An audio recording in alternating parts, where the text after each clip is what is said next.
Hello guys, welcome to RP academy. तो आज हम लोग यहाँ पर इकोनॉमिक्स का मैराथन स्टार्ट कर रहे हैं, जहाँ पर मैं आप लोगों को 100 एमसीक्यूज करवाने वाली हूँ। Now there is an important announcement. अगर आप चाहते हैं कि और भी एमसीक्यूज करने हैं या ये वाली क्लास की पीडीएफ चाहिए, तो ई बुक सेक्शन में आपको ये मिल जाती है। ठीक है। ऑल्सो पीएफआरडीए के लिए ना हम लोगों ने 100 एमसीक्यूज बनाए थे, तो वो भी आप देख सकते हैं। उससे भी आपकी प्रैक्टिस हो जाएगी। तो ई बुक सेक्शन में ही आपको सारी चीजें मिल जाती है। अच्छा, स्टार्ट करते हैं हम आज की क्लास के साथ में। तो यहाँ पर बोल रही हैं कि अगर हमारा जो प्राइस है कॉफी का वो बढ़ जाता है, तो डिमांड कर्व जो है, ठीक है, 40 a substitute will shift to the left और राइट, और a movement upward along the same curve shows a movement downward along the same curve और remains unchanged। तो यहाँ पर हमारे पास में अगर डिमांड कर्व है, ठीक है, तो क्या होगा? टी क्या है? एक सब्स्टिट्यूट है, कॉफी एक ओरिजिनल गुड है, तो ये लेफ्ट राइट की तरफ आपका जो है क्या चला जाता है। क्यों? क्योंकि जो प्राइस है ओरिजिनल कॉफी के वो हमारे पास बढ़ गए, तो इसकी डिमांड बढ़ेगी, और डिमांड बढ़ेगी तो हमारा जो कर्व है वो राइट हैंड साइड शिफ्ट हो जाता है। ठीक है। तो सब्स्टिट्यूट गुड्स क्या होते हैं? वो गुड्स जिनको हम यहाँ पर किसी अनदर गुड की तरफ यूज कर लेते हैं, ताकि एक सिमिलर वांट को हम सेटिस्फाई कर पाए। तो जब कॉफी के प्राइसेस बढ़ गए, तो कंज्यूमर एक रिलेटिवली चीपर गुड्स की तरफ जाना चाहेंगे, and then they will move towards T. Okay. तो यहाँ पर जो हमारे डिमांड कर्व है वो राइट की तरफ शिफ्ट हो जाता है। एक राइटवर्ड शिफ्ट हमें देखने के लिए मिलता है। यहाँ पर आप देख सकते हैं कि किस तरीके से अगर हमारे पास में कोई भी नॉमिनल गुड्स होती हैं, इंफीरियर गुड्स होती हैं, ठीक है, तो उनमें किस तरीके का चेंज आता है। तो अगर नॉमिनल गुड्स हैं और हमारे पास में जो क्वांटिटी डिमांडेड है वो इनकी इस तरीके से अपवर्ड जा रही है, तो इंफीरियर गुड्स की डिमांड जो है वो कम होती चली जाती है, और वो हमारे पास में देखने के लिए मिल रहा है। ठीक है। जैसे जैसे हमारी इनकम बढ़ती है, वैसे वैसे हमारे पास में जो डिमांड है वो कम हो जाती है।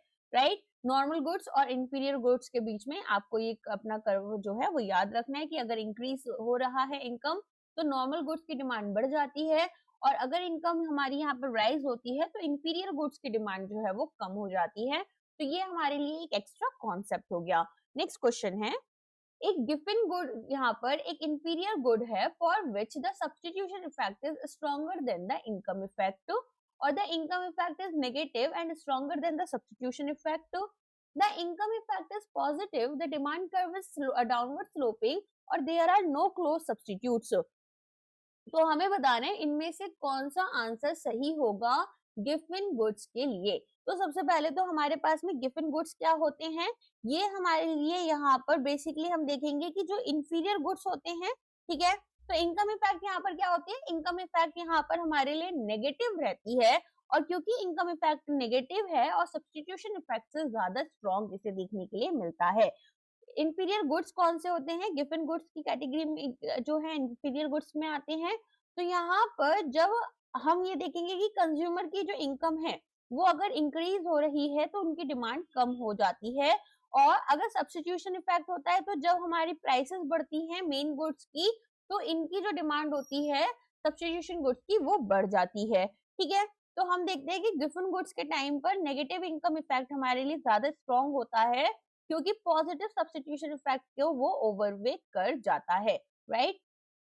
चलिए, तो यहाँ पर अब आप देख सकते हैं कि गिवन गुड्स क्या है? एक rare type of inferior goods है, जहाँ पर प्राइस राइज होता है तो परचेजिंग पावर हमारी कम हो जाती है इतनी ड्रास्टिकली कि कंज्यूमर को कंजम्पशन अदर गुड्स का कट करना पड़ता है, और वो ज्यादा इंफीरियर स्टेपल को खरीद लेता है। तो नेगेटिव इनकम इफेक्ट जो है वो आउटवे कर जाता है पॉजिटिव सब्स्टिट्यूशन इफेक्ट को, जिसकी वजह से एक upward sloping down demand curve हमारा बनता है, और लॉ ऑफ डिमांड को ये वायलेट करता है, एक एक्सेप्शन की तरह काम कर रहा होता है। राइट। याद रहेगा ये आपको।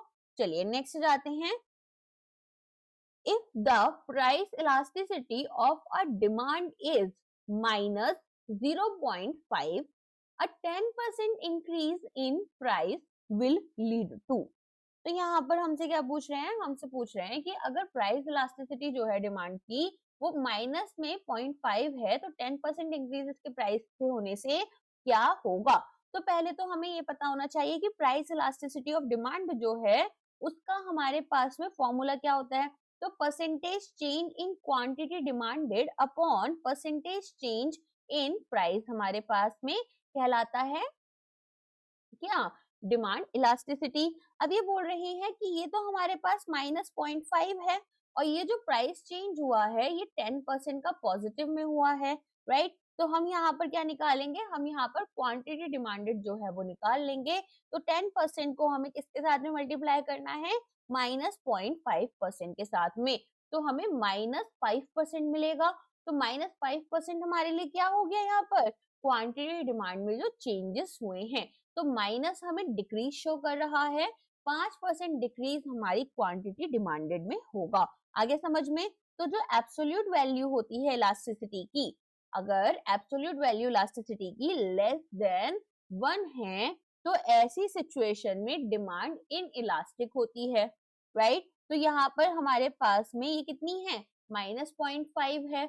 तो -0.5 होने की वजह से हम ये बोल सकते हैं कि डिमांड जो है वो इन इलास्टिक है, मीनिंग कंज्यूमर्स अनरिस्पॉन्सिव है टू द प्राइस चेंज। और परसेंटेज चेंज अगर क्वांटिटी डिमांडेड में 5% है, तो वो हमारे प्राइसेस में तो 10% था, उससे ज्यादा अफेक्टेड नहीं देखने के लिए मिल रहा। आगे समझ में। ये आपके लिए कैलकुलेशन है, आप इसे भी एक बारी चेक कर सकते हैं। नेक्स्ट क्वेश्चन पर आते हैं।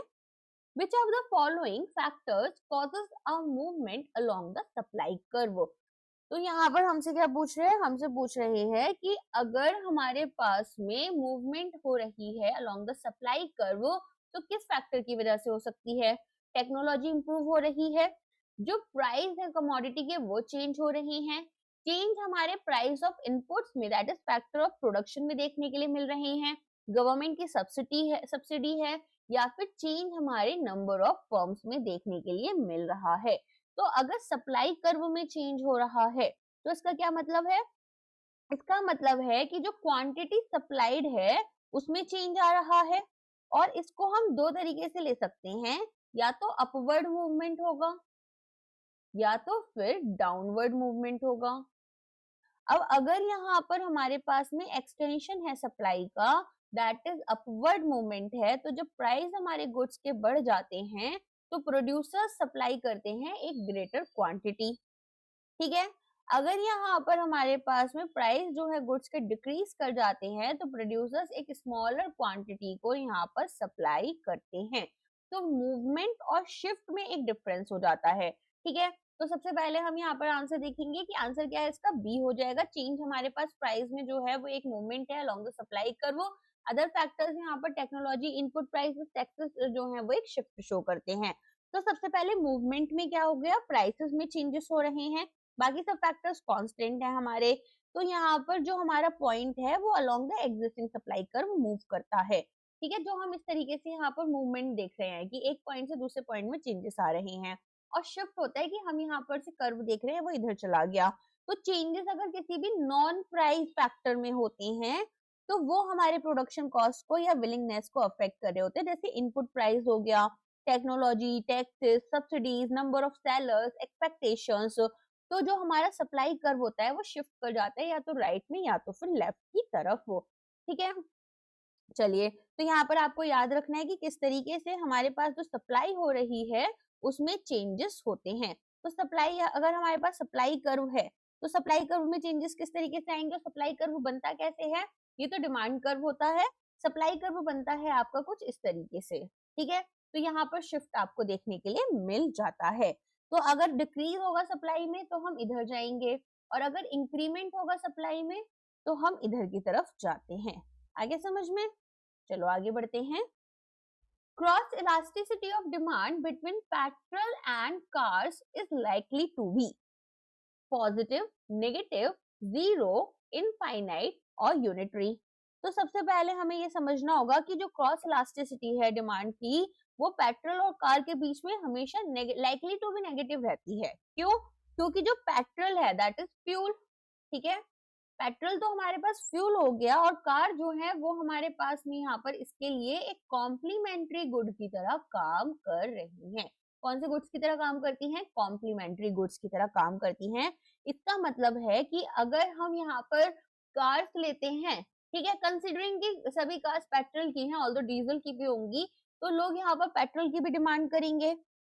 तो आप यहाँ पर क्या देखते हैं कि percentage change in quantity demanded for car upon percentage change in price of petrol is equal to हमारे पास में क्रॉस इलास्टिसिटी डिमांड। तो हमारे पास में अगर एक्स और वाई हम इसको लेकर चलेंगे तो इस तरीके से ये हमारी पूरी इक्वेशन बनकर आती है। तो अगर पेट्रोल के प्राइसेस बढ़ जाते हैं, अगर पेट्रोल के प्राइसेस बढ़ जाते हैं तो जो टोटल कॉस्ट है हमारी कार को ओन करने की और उसको रन करने की, ओन करने एंड रन करना, वो हमारा ऊपर चला जाता है। कंज्यूमर्स डिस्करेज हो जाते हैं और हो सकता है कि वो यहाँ पर अपनी डिमांड जो है न्यू कार की वो डिक्रीज कर दें। एक इनवर्स रिलेशनशिप हमें यहाँ पर इसीलिए देखने के लिए मिल रही है, और एक इनवर्स रिलेशनशिप है तो जो हमारा डिमांड कर्व बनेगा वो भी नेगेटिव बनेगा। ठीक है, समझ में आ गया? चलो, तो यहाँ पर ये कॉम्प्लीमेंट्री गुड्स है, डिमांड जो है कार्स के लिए वो हमारी गिर जाती है। इनवर्स रिलेशनशिप हमें देखने के लिए मिलती है नेगेटिव कॉस्ट इलास्टिसिटी में। Which market structure is characterized by product differentiation and selling cost advertising? Perfect competition, monopoly, monopolistic competition, pure oligopoly या फिर मोनोप्सोनी। तो अब आपको बताना है कि इसका आंसर क्या होगा। कौन सा मार्केट स्ट्रक्चर ऐसा है जो कि प्रोडक्ट डिफरेंशिएशन और सेलिंग कॉस्ट से कैरेक्टराइज हो रहा है? तो सबसे पहले तो यहाँ पर हमारे पास में इसका आंसर हो जाएगा मोनोपोलिस्टिक कंपटीशन। मोनोपोलिस्टिक कंपटीशन किस तरीके से होगा? तो प्रोडक्ट डिफरेंशिएशन में क्या होता है, इसमें मार्केट में फर्म्स जो हैं वो ऐसे प्रोडक्ट्स को बेचती हैं जो क्लोजली रिलेटेड होते हैं एक दूसरे से। अब क्योंकि प्रोडक्ट्स एक दूसरे से क्लोजली रिलेटेड हैं तो यहाँ पर उनमें कुछ कुछ अपने चेंजेस रखने पड़ेंगे उन्हें, जैसे कि ब्रांड का नेम, उसकी पैकेजिंग, कुछ क्वालिटी या कुछ फीचर्स में चेंजेस करेंगे। तो हर एक फर्म क्या करती है, अपने डिफरेंशिएटेड प्रोडक्ट पर थोड़ा मोनोपोली कंट्रोल रखने की कोशिश करती है, और इसलिए इसका जो डिमांड कर्व होता है वो आप देखेंगे कि थोड़ा डाउनवर्ड स्लोपिंग होता है। ठीक है, तो यहाँ पर ये परफेक्ट कंपटीशन की तरह हॉरिजॉन्टल लाइन नहीं बनाएगा, ये कैसी बनाएगा, यहाँ पर ये इस तरह की हमारी लाइन बना रहा होता है। अब आती है बात सेलिंग कॉस्ट और एडवर्टाइजिंग की। तो प्रोडक्ट डिफरेंशिएशन को मेंटेन करने के लिए कस्टमर को अपने प्रोडक्ट की तरफ हमें अट्रैक्ट करना पड़ेगा। अब उन्हें अट्रैक्ट करने के लिए फर्म्स एडवर्टीजमेंट और सेल प्रमोशन पर बहुत पैसे खर्च कर देती हैं, और इन्हीं को हम यहाँ पर सेलिंग कॉस्ट बोलते हैं, जो कि एक नॉन प्राइस कंपटीशन की तरह काम करता है। ठीक है, आगे समझ में। अब प्रॉफिट्स हमारे अगर मोनोपोली मार्केट में देखेंगे तो एबनॉर्मल प्रॉफिट्स भी हमारे पास हो सकते हैं। तब हमारे लिए कर्व कैसे बनते थे, यहाँ पर हमारे पास में एवरेज रेवेन्यू, मार्जिनल रेवेन्यू का कर्व, ठीक है, एंड इस तरीके से एवरेज कॉस्ट का कर्व जाता है। और अगर हम बात करें हमारे मार्जिनल कॉस्ट कर्व की तो वो कहाँ से जाएगा, वो आपका कुछ इस तरीके से मीट करता हुआ जाता है। ये यहाँ पर थोड़ा सा नीचे की तरफ आएगा, रुको, ये हमारे पास एवरेज कॉस्ट कर्व हो गया, और मार्जिनल कॉस्ट कर्व जो है वो हमारा इस तरीके से मीट कर रहा होता है। ठीक है, ये होते हैं एबनॉर्मल प्रॉफिट्स। अच्छा, अगर नॉर्मल प्रॉफिट्स होते हैं तब क्या होगा, तब हमारे पास में एवरेज रेवेन्यू, मार्जिनल रेवेन्यू, फिर हमारे पास आता है मार्जिनल कॉस्ट, फिर हमारे पास आता है एवरेज कॉस्ट का कर्व। ठीक है, तो यहाँ पर ये कुछ इस तरीके से मीट कर रहे होते हैं, ये इस तरीके से यहाँ पर आएगा। चलो इसे डायग्राम से आप लोग नॉर्मल लेक्चर से समझ लेना, क्योंकि थोड़ा सा डायग्राम्स बनाने में गड़बड़ हो जाती है मुझसे। मोनोपोलिस्टिक कंपटीशन में many sellers selling differentiated products जैसे कि सोप, टूथपेस्ट, तो फर्म्स यहाँ पर सिग्निफिकेंट सेलिंग कॉस्ट लगाती है, एडवर्टाइज करती हैं, ताकि इन फीचर्स को अट्रैक्ट यहाँ पर डिफरेंशिएशन जो है वो शो कर कस्टमर्स को अट्रैक्ट करें। ओके, चलिए नेक्स्ट पर आ जाते हैं। अच्छा, बाकी आपको पता है परफेक्ट कंपटीशन क्या होता है, जहां पर प्रोडक्ट जो है वो होमोजेनियस या फिर आइडेंटिकल होते हैं नेचर में। ठीक है, तो यहाँ पर जो सेलिंग कॉस्ट है उसकी जरूरत नहीं होती। मोनोपोली में हमारे पास में सिंगल सेलर होते हैं और कोई क्लोज सब्स्टिट्यूट नहीं होता, इसलिए प्रोडक्ट डिफरेंशिएशन और एडवर्टाइजिंग का रोल कम हो जाता है। प्योर ओलिगोपोली में हमारे पास में कुछ सेलर्स होते हैं और प्रोडक्ट्स होमोजेनियस होते हैं। तो डिफरेंशिएटेड ओलिगोपोली में प्रोडक्ट्स डिफरेंशिएटेड रहते हैं। मोनोस्पोनी में क्या होता है, मार्केट स्ट्रक्चर में बायर्स की तरफ से हम चीजों को देखते हैं, जिसमें हमारे पास एक सिंगल बायर होता है, बायर एक है। ठीक है, सेलर्स की बात नहीं है, बात क्या है, सिंगल बायर है, किसमें, मोनोस्पोनी। ठीक है, ऐसे कभी कभी ना थोड़ा सा एक्स्ट्रा आ जाता है एग्जाम में, तो थोड़ा सा पता होना चाहिए। चलिए नेक्स्ट जाते हैं। In the king demand curve model of oligopoly, the demand curve is,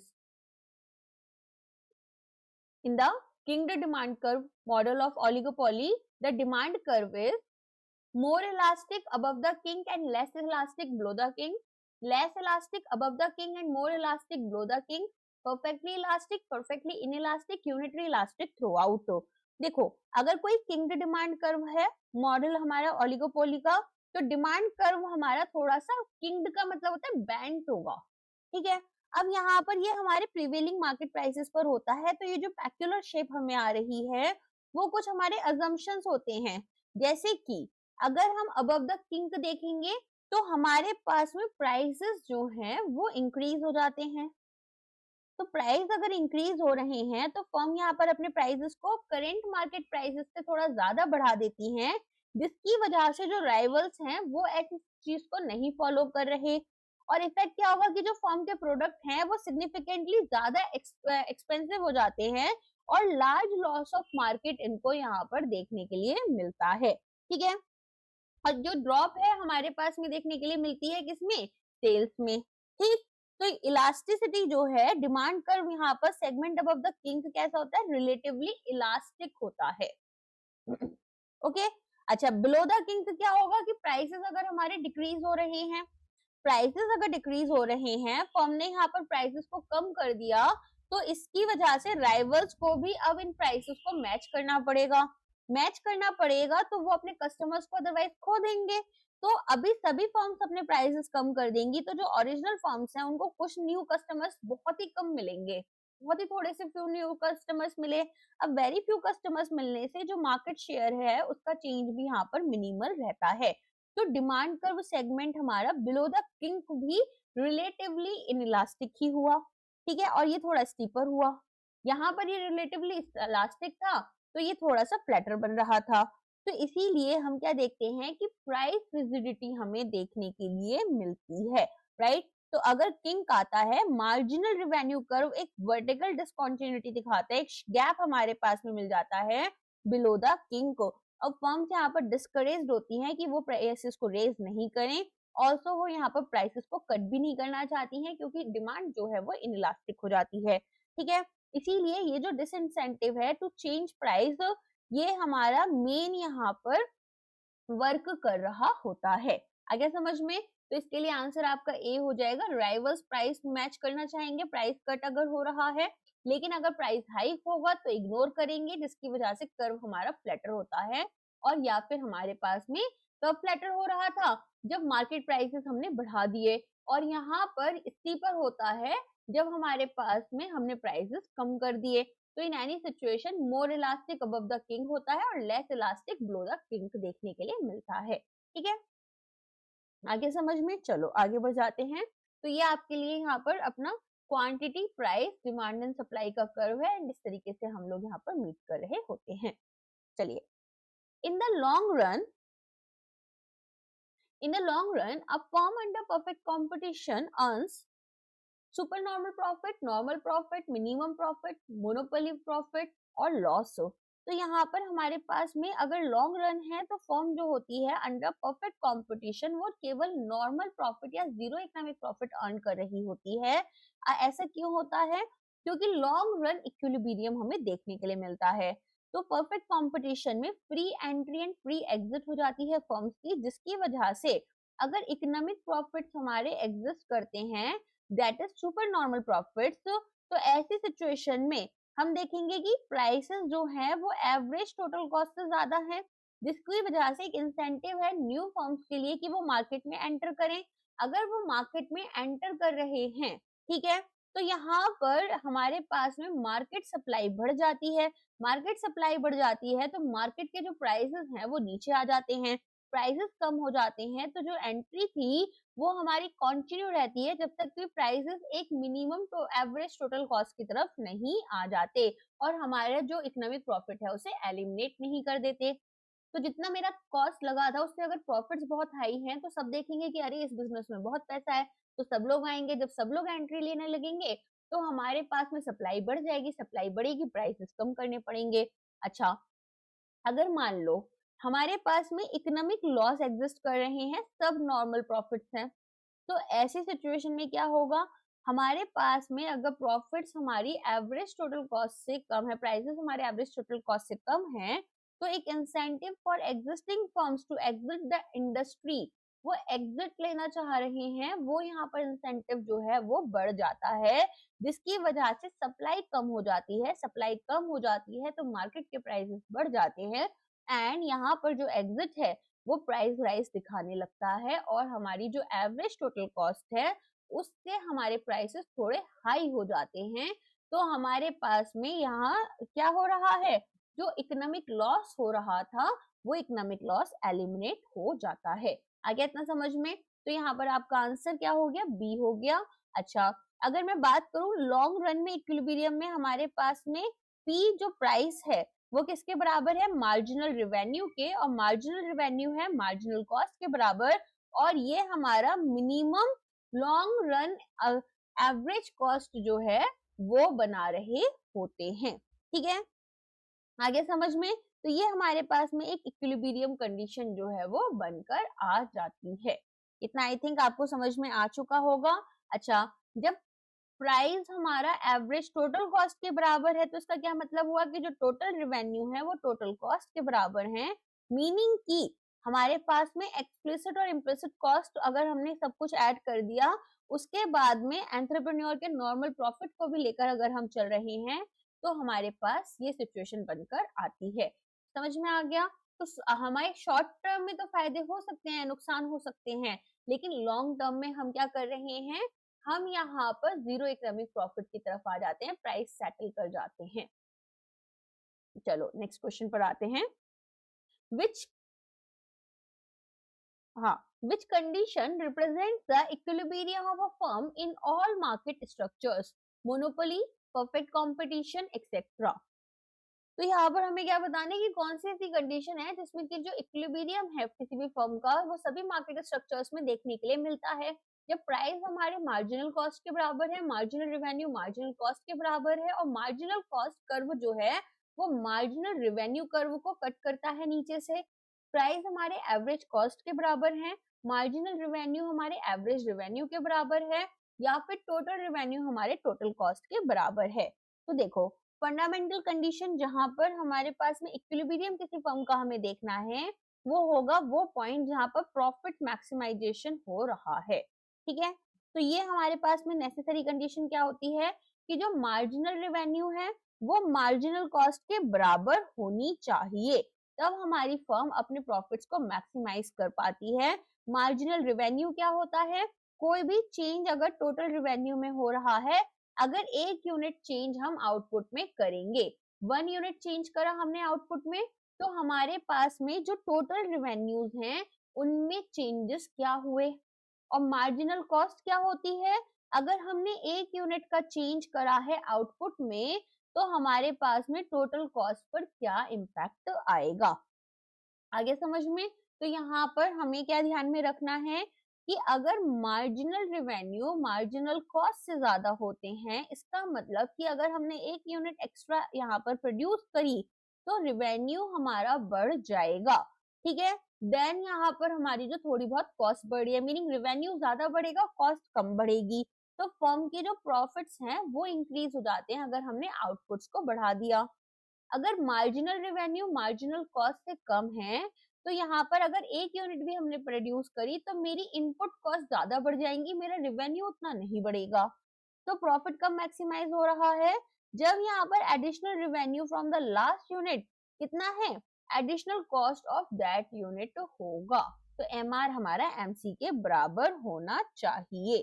ठीक है, ऑल्सो हमारे पास में दूसरी कंडीशन क्या है कि जो एमसी कर्व है वो एमआर कर्व को नीचे से कट करते हुए जा रहा है, तो यहाँ पर मैक्सिमम प्रॉफिट जो है, ठीक है, वो हमें देखने के लिए मिलता है, और एक एडिशनल कंडीशन हमारी यहाँ पर देखने के लिए मिलती है कि जो मार्जिनल कॉस्ट कर्व है वो राइज करना चाहिए। ठीक है, और एक स्टीपर पॉजिटिव स्लोप रखेगा, और जब ये इंटरसेक्ट कर रहा होगा मार्जिनल रेवेन्यू कर्व के साथ में, तो मार्जिनल रेवेन्यू कर्व और मार्जिनल कॉस्ट जो है ये हमारी अगर बराबर होती है तो हमारे पास में हम क्या देखेंगे, ये नीचे से इसे कट करते हुए आ रही होगी।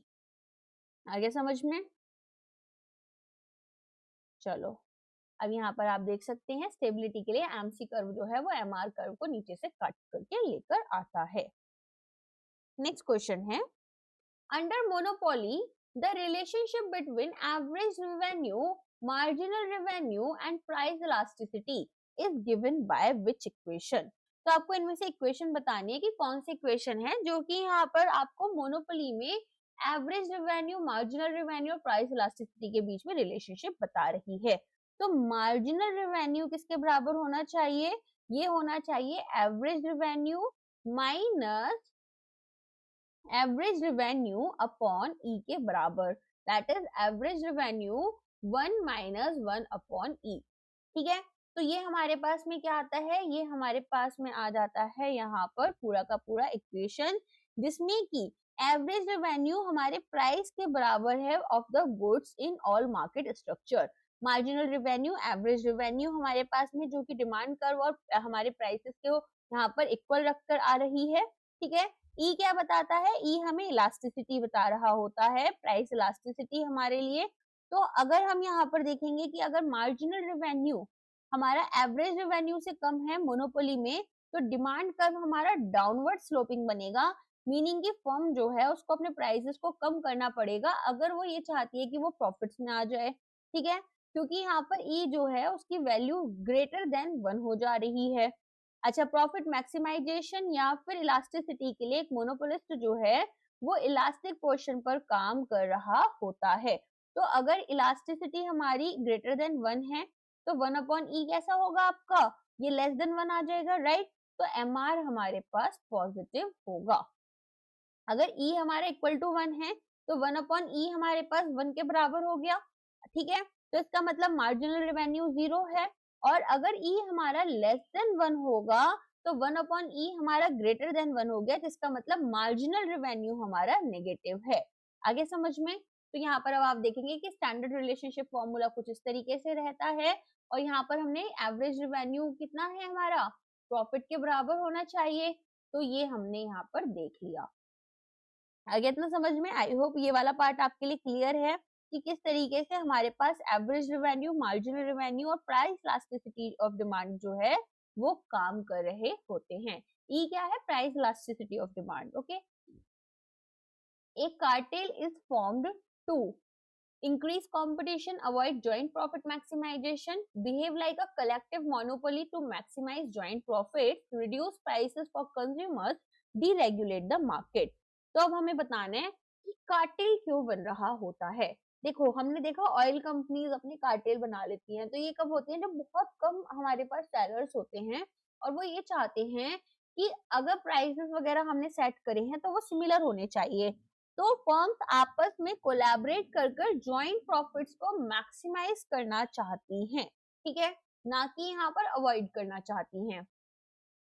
ठीक है, तो यहाँ पर कार्टेल क्या कर रहा है, कोल्यूसिव एग्रीमेंट की तरह काम कर रहा है, जिसमें कि ओलिगोपोली मार्केट में हमारे पास में जो फर्म्स हैं वो क्या करेंगी, एक कलेक्टिव मोनोपोली की तरह काम करती हैं, जिसमें कि हमारे पास जितनी भी कंपनीज हैं वो सप्लाई और प्राइसेस पर कंट्रोल कर लेती हैं, साथ में अपने मैक्सिमाइज कर लेंगे प्रॉफिट्स को।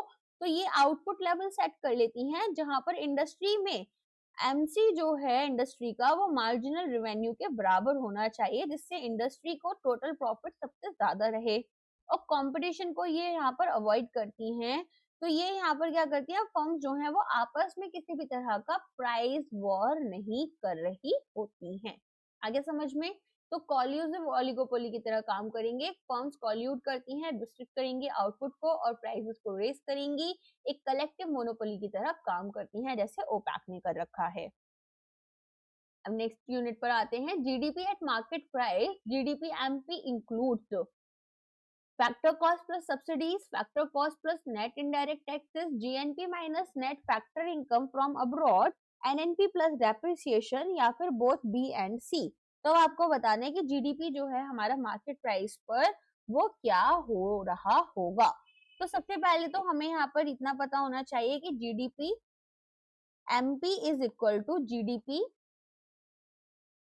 Factor cost plus indirect taxes minus हमारे पास जो भी सब्सिडीज हैं, ठीक है। तो यहाँ पर इसका सिंपल सा मतलब क्या है कि जीएसटी में हमारे पास GST, custom duty, excise duty, ठीक है, इन सबको हम इनडायरेक्ट टैक्सेस में लेकर चलेंगे। सब्सिडीज जो हमारी गवर्नमेंट यहाँ पर सब्सिडीज प्रोवाइड कर रही है, उसको हम यहाँ पर क्या कर रहे हैं, वो हम यहाँ पर ऐड कर रहे होते हैं, ठीक है। तो इसी की वजह से हमारे पास में क्या बनता है, जीडीपी एट मार्केट प्राइस बन जाता है। आगे समझ में?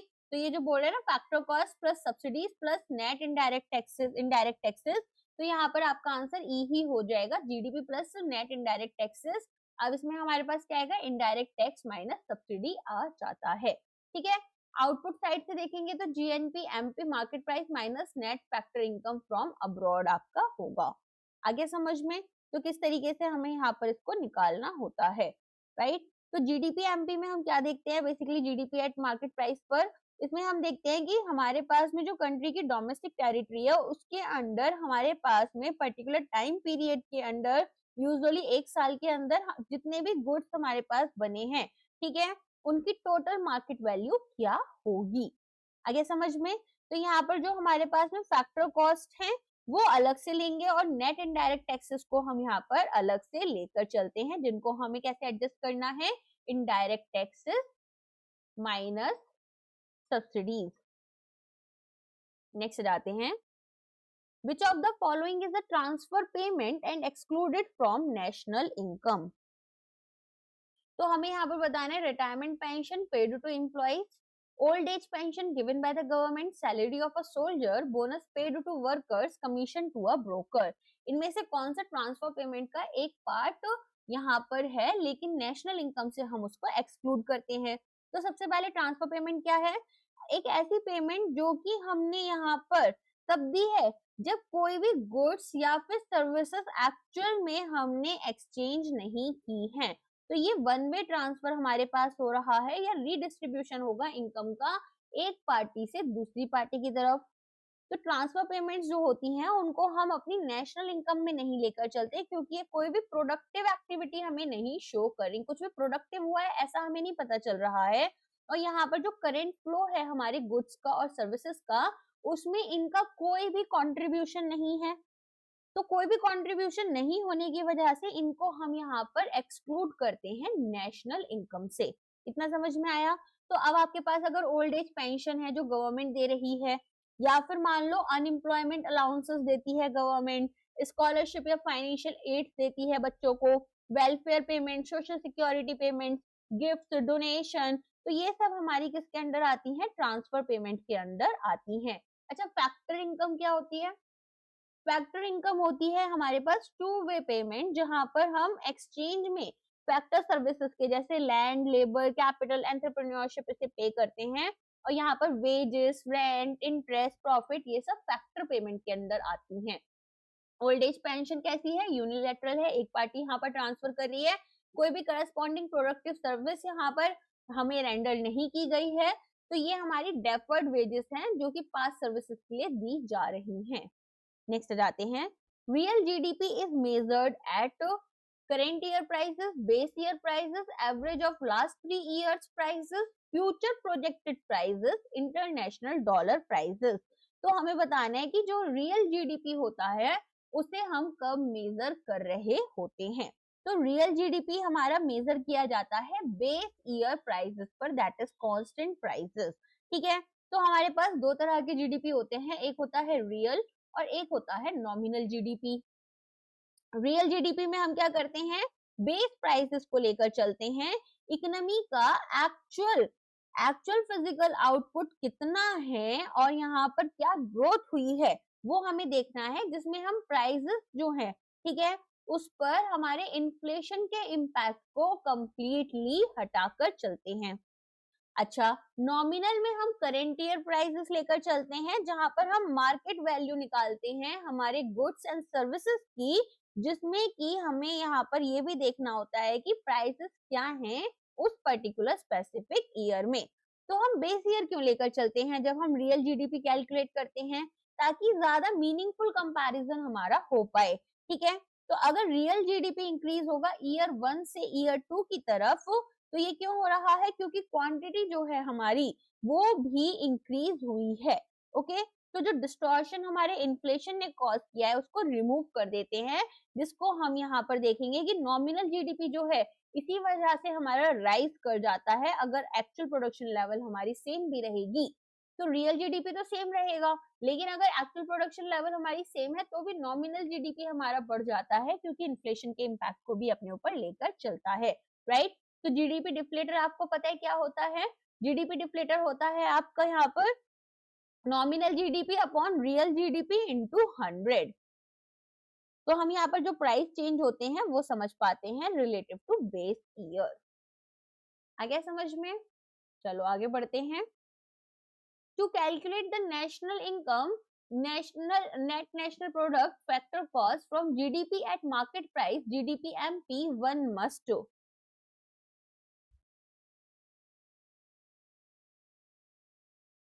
तो यहाँ पर हमें क्या करना है, यहाँ पर हमें ना एडजस्ट करना है जीडीपी को। तो इसमें हमारे पास में क्या क्या चीजें आएंगी? सबसे पहले तो जीडीपी में से हमें डेप्रिसिएशन को डिडक्ट करना होता है, ठीक है। तो हम लोग क्या करेंगे, यहाँ पर डीडीपी क्या सॉरी जीडीपी में से हम अपना जो कि डेप्रिसिएशन है इसको डिडक्ट कर लेंगे। डिडक्ट करने के बाद में हमारे पास क्या आता है, एनडीपी एट मार्केट प्राइस आ जाता है ना। अब एनडीपी एट मार्केट प्राइस आने के बाद में हमें क्या करना है, जो नेट फैक्टर इनकम है अब्रॉड से उसको यहाँ पर ऐड करना होगा। तो एनएफआईए को हम क्या करेंगे, ऐड कर देंगे। इसके बाद में हमारे पास जितनी भी इनडायरेक्ट टैक्सेस हैं, ठीक है, तो इनडायरेक्ट टैक्सेस माइनस सब्सिडी को हम क्या बोलते हैं, इसको हम बोलते हैं नेट इनडायरेक्ट टैक्सेस। इसको हमें क्या करना है, इसको भी हमें यहाँ से सब्ट्रैक्ट करना पड़ेगा, ठीक है। तो इससे हमें क्या मिल जाता है, इससे हमें यहाँ पर मिल जाता है आपका एनएनपी, ठीक है। तो हम क्या कर रहे हैं, सबसे पहले हमको जीडीपी एमपी जो है इसमें से GDP at market price minus depreciation plus NFIA. आपको ना ये क्वेश्चन बहुत बार एग्जाम में आता है, अलग अलग एग्जाम्स में ये वाला क्वेश्चन रिपीट होता रहता है, तो this is really very important, इसको एक बार अच्छे से समझ लेना, ठीक है। चलिए नेक्स्ट क्वेश्चन पर आते हैं। तो यहाँ पर बोल रहे हैं the value added by a firm is equal to sales plus change in stock minus value of intermediate consumption, या फिर sales minus profit, total output minus depreciation, sales plus closing stock, prime cost plus overhead. तो अब आपको बताना है कि यहाँ पर जब हमारी कोई भी फर्म वैल्यू ऐड कर रही है तो वो किसके बराबर होनी चाहिए। तो इसको पता करने के लिए हम क्या देखते हैं कि अगर नेशनल इनकम अकाउंटिंग है तो हमारे पास ग्रॉस वैल्यू एडेड होती है। अब ग्रॉस वैल्यू एडेड हम किस पर निकालते हैं, मार्केट प्राइस पर निकालते हैं। तो हमें यहाँ पर डिफरेंस देखना होता है कि फर्म ने क्या प्रोड्यूस किया और क्या उसने यूज किया, ठीक है। तो यहाँ पर हमारे पास में सेल्स में से हम देखते हैं कि हमारे स्टॉक में कितना चेंज हुआ है। तो sales plus change in stock हम लेकर चलते हैं माइनस यहाँ पर वैल्यू जो हमारी इंटरमीडिएट कंजम्पशन की होगी। तो ए जो है वो आपका आंसर बन जाता है, ठीक है। तो कैसे निकालेंगे, sales plus closing inventory minus opening inventory upon sorry minus intermediate consumption. तो इससे हमें पता चल जाता है कि हमारे पास में कितना क्या रहेगा, हमारे पास जीडीपी जीवीए एमपी पर रहेगा, ठीक है। चलिए नेक्स्ट आ जाते हैं। नेक्स्ट क्वेश्चन में पूछ रहे हैं which of the following is not a part of operating surplus, rent, interest, profit, wages and salaries, royalty. तो हमें यहाँ पर क्या बताना है, हमें बताना है कि जो ऑपरेटिंग सरप्लस होते हैं उनमें बाकी चार ऑप्शन तो इसका पार्ट है, केवल एक ऑप्शन है जो कि पार्ट नहीं होगा। तो अगर हम यहाँ पर देखें कि अगर हमें नेशनल इनकम निकालनी है, ठीक है, तो वेजेस और सैलरीज जो होती हैं वो ऑपरेटिंग सरप्लस का पार्ट नहीं होती हैं, ठीक है। क्यों नहीं होती हैं, क्योंकि नेशनल इनकम अकाउंटिंग में ये जो फैक्टर्स हैं इनको हम तीन कैटेगरीज में लेकर जाएंगे। एक तो जो कंपनसेशन है वो एम्प्लॉयज को देते हैं, एक ऑपरेटिंग सरप्लस और एक मिक्स्ड इनकम।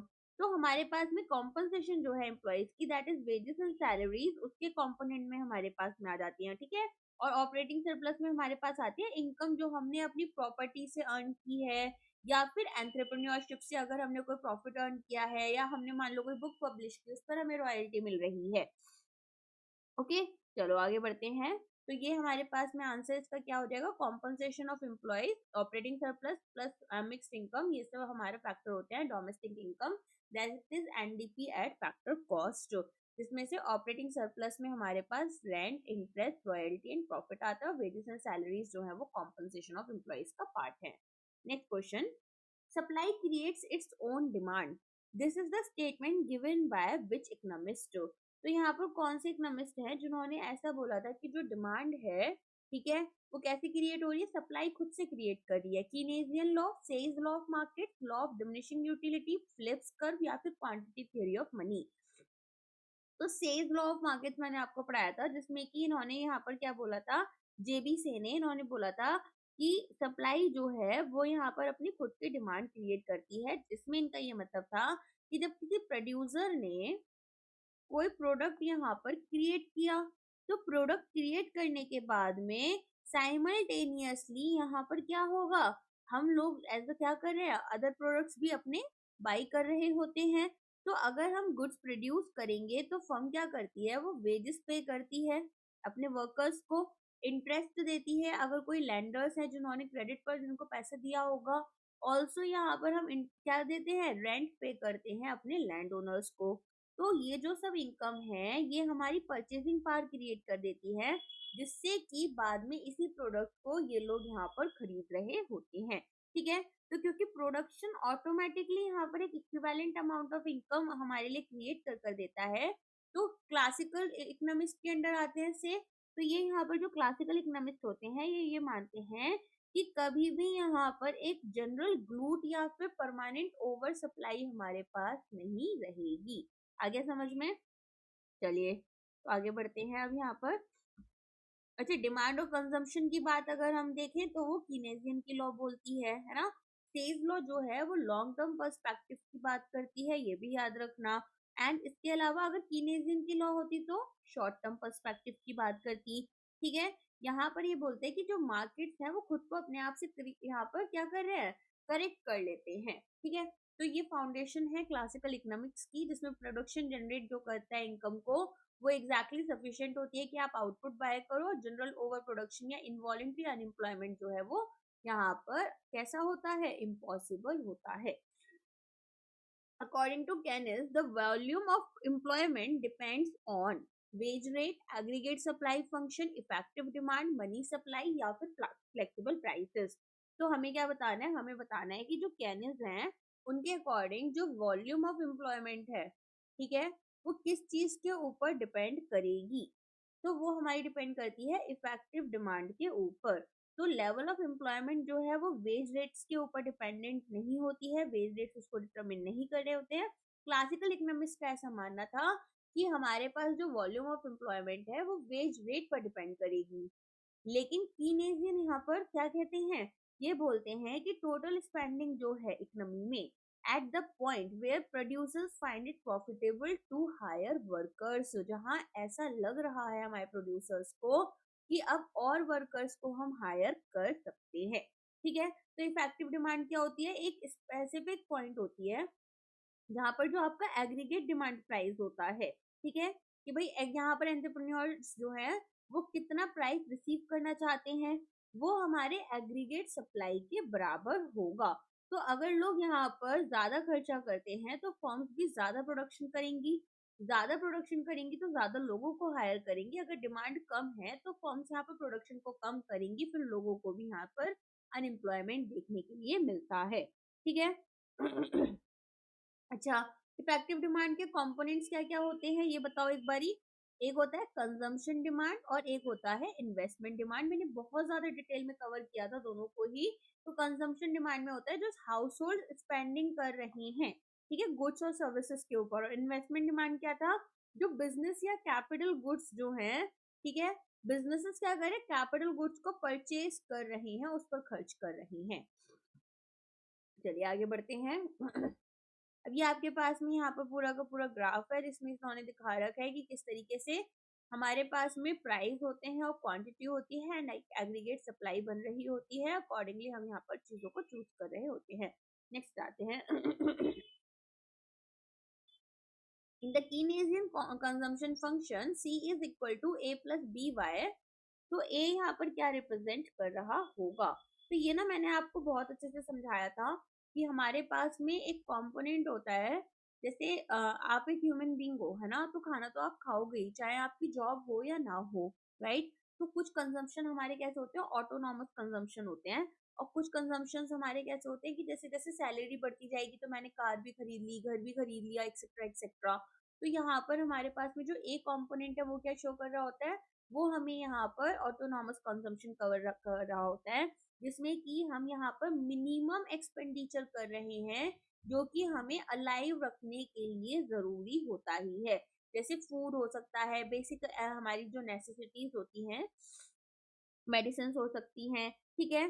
तो हमारे पास में अच्छा बी क्या बताता है, बी बताता है आपका मार्जिनल प्रोपेंसिटी टू कंज्यूम, जिसमें कि हम क्या चेक कर रहे होते हैं कि अगर हमारी सैलरी चेंज होगी तो हमारे कंजम्पशन में कितना यहाँ पर चेंज आ सकता है, ठीक है। चलिए आगे बढ़ जाते हैं। वाई क्या था, वाई आपका नेशनल इनकम रिप्रेजेंट करता है। ये भी करवाया था मैंने आपको एक क्वेश्चन।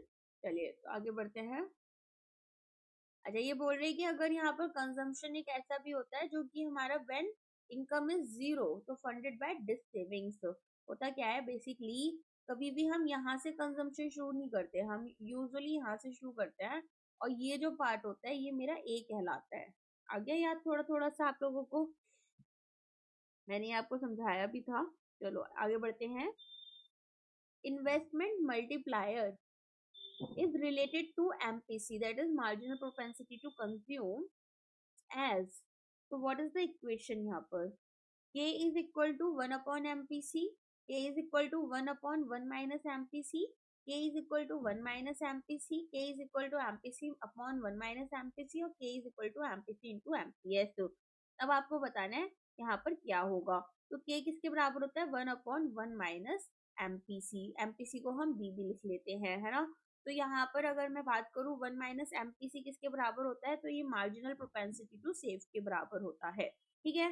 तो इसको या तो मैं ऐसा लिख सकती हूँ कि k is equal to 1 upon MPS, या फिर 1 अपॉन माइनस एमपीसी। तो इन्वेस्टमेंट मल्टीप्लायर जो है वो डायरेक्टली और पॉजिटिवली रिलेट कर रहा होता है हमारे किसके साथ में, यहाँ पर मार्जिनल प्रोपेंसिटी टू कंज्यूम के साथ में। तो इससे हमें क्या पता चलता है, ये मेजर करता है कि टोटल नेशनल इनकम जो है वो किस तरीके से या कितनी बढ़ेगी जब हमारी इन्वेस्टमेंट में इंक्रीमेंट होगा। तो अगर एक पर्सन का खर्चा यहाँ पर बढ़ रहा है तो यहाँ पर क्या हो रहा होगा, दूसरे पर्सन की इनकम बढ़ेगी, क्यों, वो ज्यादा प्रोडक्शन यहाँ पर जरूरत होगी, ठीक है।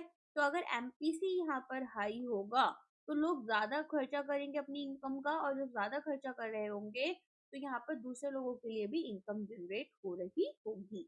आ गया इतना समझ में। अच्छा अगर एमपीसी हमारे पास 0 है तो के हमारा 1 के बराबर हो गया, 1 माइनस 0 1 अपॉन 1 हो गया। तो यहाँ पर टोटल जो इंक्रीज हो रहा है इनकम में वो इनिशियल इन्वेस्टमेंट के बराबर होगा। अगर एमपीसी मेरा 1 है तो क्या होगा, 1 माइनस 1 0 हो जाएगा, तो इनफाइनाइट आ गया के हमारे पास में। तो के अगर इनफाइनाइट है तो मैं ऐसा बोल सकती हूँ कि यहाँ पर इनकम जो है वो इनफाइनाइट वे में इंक्रीज कर रही है, और यहाँ पर कोई भी लीकेज हमारी सेविंग्स में नहीं होगा। आगे इतना समझ में। चलिए आगे बढ़ते हैं। देखो ये आपके पास में यहाँ पर पूरा का पूरा डायग्राम में क्वेश्चन का बता रखा है।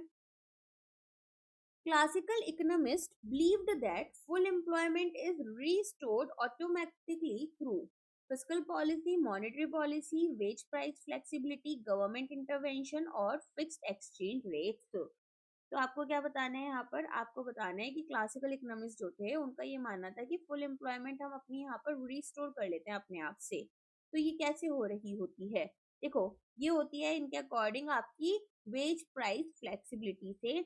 तो क्लासिकल स्कूल जो था हमारे, जैसे एडम स्मिथ हो गए, डेविड रिकार्डो, जेबी से, तो ये क्या बोल रहे थे, ये बोलते थे कि इकोनॉमी जो है वो कैसी है नेचर में, सेल्फ करेक्टिंग है, खुद को खुद से सही कर लेती है। ऐसा कुछ नहीं है कि आपको यहाँ पर गवर्नमेंट का इंटरवेंशन चाहिए या आपको एक्स्ट्रा एफर्ट्स लगाने हैं। तो इनका क्या मतलब था कि अगर डिविएशन हो भी रहा है फुल एम्प्लॉयमेंट से, ठीक है, हो सकता है कि कुछ टाइम के लिए अनएम्प्लॉयमेंट की सिचुएशन आ गई कुछ लेवल तक, जैसे कि रिसेशन हो गया, है ना। तो यहाँ पर इनविजिबल हैंड जो है मार्केट का वो flexible prices, wages, interest rate को यूज कर कर वापस एक नया इक्विलिब्रियम अचीव कर लेते हैं और यहाँ पर गवर्नमेंट इंटरवेंशन की जरूरत ही नहीं पड़ती है। ठीक है, तो वेज की अगर मैं बात करूँ तो वेज किससे रिलेटेड है, लेबर मार्केट से। तो अगर अनएम्प्लॉयमेंट होगा और सप्लाई ऑफ लेबर जो है वो हमारी ज्यादा हो जाती है डिमांड से, तो फ्लेक्सिबल मार्केट में क्या होगा, फ्लेक्सिबल मार्केट में मनी वेजेस जो हैं वो हमारे गिर जाएंगे। मनी वेजेस गिरेंगे तो जैसे जैसे यहाँ पर फिर क्या होगा, फर्म के लिए हायर करना ज्यादा आसान हो जाएगा, वो कम लोगों को सॉरी ज्यादा लोगों को कम प्राइस पर हायर कर सकती है, तो वो और ज्यादा लोगों को हायर करने की कोशिश करेगी, तो फुल एम्प्लॉयमेंट जो है वो दोबारा से यहाँ पर रिकॉर्ड हो जाता है। ठीक है, चलिए नेक्स्ट जाते हैं। The paradox of thrift suggests that saving is always good. If all individuals try to save more, total savings may fall due to a decrease in aggregate demand and income. Savings determine investment. Frugality leads to economic growth. High savings lead to high interest rates. अब आपको बताना है कि जो paradox of thrift है वो क्या बात करता है। देखो, पैराडॉक्स ऑफ थ्रिफ्ट ये बोलता है कि अगर जितने भी इंडिविजुअल्स हैं वो ज्यादा सेविंग्स की कोशिश करेंगे तो क्या होगा, टोटल सेविंग्स गिर जाएंगी। क्यों गिरेंगी, यहाँ पर अगर सभी ज्यादा सेव करना चाहते हैं तो ऐसा होगा कि जो एग्रीगेट डिमांड है वो कम हो जाएगी। लोग ज्यादा सेव कर रहे हैं तो एग्रीगेट डिमांड कम हो गई। एग्रीगेट डिमांड कम हो रही है तो लोगों को अब प्रोडक्ट जो फर्म्स प्रोड्यूस कर रही थी वो कम प्रोड्यूस करेंगी क्योंकि सप्लाई नहीं हो रही है, तो लोगों की जॉब चली जाएगी, उनकी इनकम कम हो जाएगी। तो ये यहाँ पर हमारे पास में जॉन मेयनार्ड केनिस जो है, जेएम केनिस जिनको हम प्यार से बोलते हैं, ये बोलते हैं कि कॉन्फ्लिक्ट रहती है इंडिविजुअल के लॉजिक में। इंडिविजुअल कैसे सोच रहा है, एक माइक्रो लेवल पर सोच रहा है, और ऑर्गेनाइजेशन जो बड़े बड़े यहाँ पर जैसे कंट्री हो गई वो कैसे सोचता है, वो मैक्रो लेवल पर सोचता है। तो जब सेविंग जो है वो एक वर्च्यू है for single household, it may become a vice for the economy as a whole. अब नेक्स्ट क्वेश्चन पर आते हैं। ये वाला आपका एक्सप्लेनेशन है कि यहाँ पर जो सेविंग्स है वो एक वर्च्यू है फॉर एन इंडिविजुअल। अगर एवरीवन यहाँ पर ज्यादा सेव कर रहे हैं, अपने आप के इसको इंक्रीज करेंगे तो कंजम्पशन गिर जाएगा, एग्रीगेट डिमांड कम हो जाएगी, इनकम कम हो जाएगी, लोअर इनकम की वजह से लोअर टोटल सेविंग्स रहेंगे, और ये पैराडॉक्स ऑफ थ्रिफ्ट कहलाता है। नेक्स्ट क्वेश्चन पर आ जाते हैं। तो यहाँ पर बोल रहे हैं कि अंडर द कीनेजियन थियरी के under the demand for money for speculative motive is interest elastic, inversely related to interest rate, directly related to income, constant और जीरो। तो आपको बताना है कि जो कीनेजियन थ्योरी है इसके अंडर जो हमारे पास में डिमांड फॉर मनी है ना, कब स्पेक्युलेटिव मोटिव के अंदर वो किसके बराबर होती है, तो वो होती है आपकी interest elastic, that is inversely related to interest rates. इसका मतलब क्या है कि इंटरेस्ट रेट्स अगर हमारे बढ़ जा रहे हैं तो स्पेक्युलेटिव डिमांड जो है मनी के लिए वो गिर जाएगी, और अगर इंटरेस्ट रेट्स गिरेंगे तो ये बढ़ जाएगी। ठीक है, तो हमें ये याद रखना है कि मान लो हमारे पास में कोर प्रिंसिपल यहाँ पर क्या होता है कि डिक्रीजिंग फंक्शन है ना। तो जो मार्केट वैल्यू है हमारे बॉन्ड्स की, तो बॉन्ड्स का जो प्राइस होता है वो इनवर्सली प्रोपोर्शनल होता है इसकी यील्ड के या फिर इसके इंटरेस्ट रेट के। तो स्पेक्युलेटिव डिमांड क्या है, डिपेंड करेगा ऑन इंटरेस्ट रेट्स एक्सपेक्टेशन। अगर ये हमारे पास में कैसा है, इंटरेस्ट इलास्टिक होता है, तो हमारे पास में ये इनवर्सली रिलेटेड रहेगा, हाई रेट लो कैश होल्डिंग, लो रेट हाई, यहाँ पर आपके पास क्या रहेगा, हाई कैश होल्डिंग या फिर लिक्विडिटी ट्रैप जो है वो आपको देखने के लिए मिल जाता है। मैंने आपको स्पेक्युलेटिव डिमांड ये सारा पार्ट करा रखा है already. Inflationary gap corresponds to deficient demand, excess demand, full employment equilibrium, supply shock, high savings। तो हमें क्या बताना है, हमें बताना है कि जो इन्फ्लेशनरी गैप है वो किसको यहाँ पर करस्पॉन्ड कर रहा है। तो डेफिशिएंट डिमांड है, एक्सेस डिमांड है, full employment equilibrium, supply shock, high savings. तो इसका आंसर क्या हो जाएगा, यहाँ पर इसका आंसर आपका हो जाएगा एक्सेस डिमांड। किस तरीके से होगा, तो एक ऐसी सिचुएशन जहाँ पर एक्चुअल लेवल जो है एग्रीगेट डिमांड की वो एक्सीड कर जाती है एग्रीगेट सप्लाई को। एक्चुअल लेवल जो है वो aggregate demand required to maintain full equilibrium, यहाँ पर जो हमें इक्विलिब्रियम मेंटेन करना है उससे, सप्लाई नहीं है। ठीक है, तो यहाँ पर हम क्या देखेंगे कि गैप क्रिएट हो जाता है जिसमें कि प्लान्ड एक्सपेंडिचर जो होता है हमारा और वो किससे ज़्यादा हो गया, वो हमारे पास में वैल्यू ऑफ आउटपुट से ज़्यादा हो गया, जो हमारी तब इकोनॉमी बना सकती है अगर वो फुल एम्प्लॉयमेंट पर है, ठीक है। तो इकोनॉमी जो है वो यहाँ पर क्या कर रही है, वो या तो फुल एम्प्लॉयमेंट लेवल पर पहुंच गई या तो बियॉन्ड इसके पहुंच गई, और क्योंकि रिसोर्सेज तो फुल्ली यूटिलाइज हो गए, तो जो एक्स्ट्रा डिमांड है वो हमारे रियल जीडीपी को नहीं बढ़ा सकती है। एंड इसी वजह से यहाँ पर क्या हो रहा है, प्राइसेस ही केवल आपके बढ़कर आ रहे हैं। क्या समझ में? तो इन्फ्लेशनरी गैप कब एग्जिस्ट करता है, जब एग्रीगेट डिमांड एग्रीगेट सप्लाई को यहाँ पर क्या कर रही है, एक्सीड कर जा रही है फुल एम्प्लॉयमेंट लेवल। तो डिमांड पुल अप करेगी प्राइसेस को, इन्फ्लेशन को, रेदर देन इंक्रीजिंग आउटपुट, क्योंकि हमारे पास में यहाँ पर ऐसा तो है नहीं, रिसोर्सेज तो फुल्ली यूटिलाइज है, लेकिन डिमांड बढ़ती जा रही है। तो यहाँ पर क्या होगा, उनका जो हमारा प्राइस है वो बढ़ जाएगा, ठीक है। नेक्स्ट क्वेश्चन पर आते हैं। According to Keynes liquidity preference theory, the transaction demand for money is primarily determined by, तो यहाँ पर ये rate of interest, level of income, inflation rate, exchange rate, stock market prices, इसके ऊपर ट्रांजेक्शन डिमांड जो है वो हमारी डिपेंड करती है।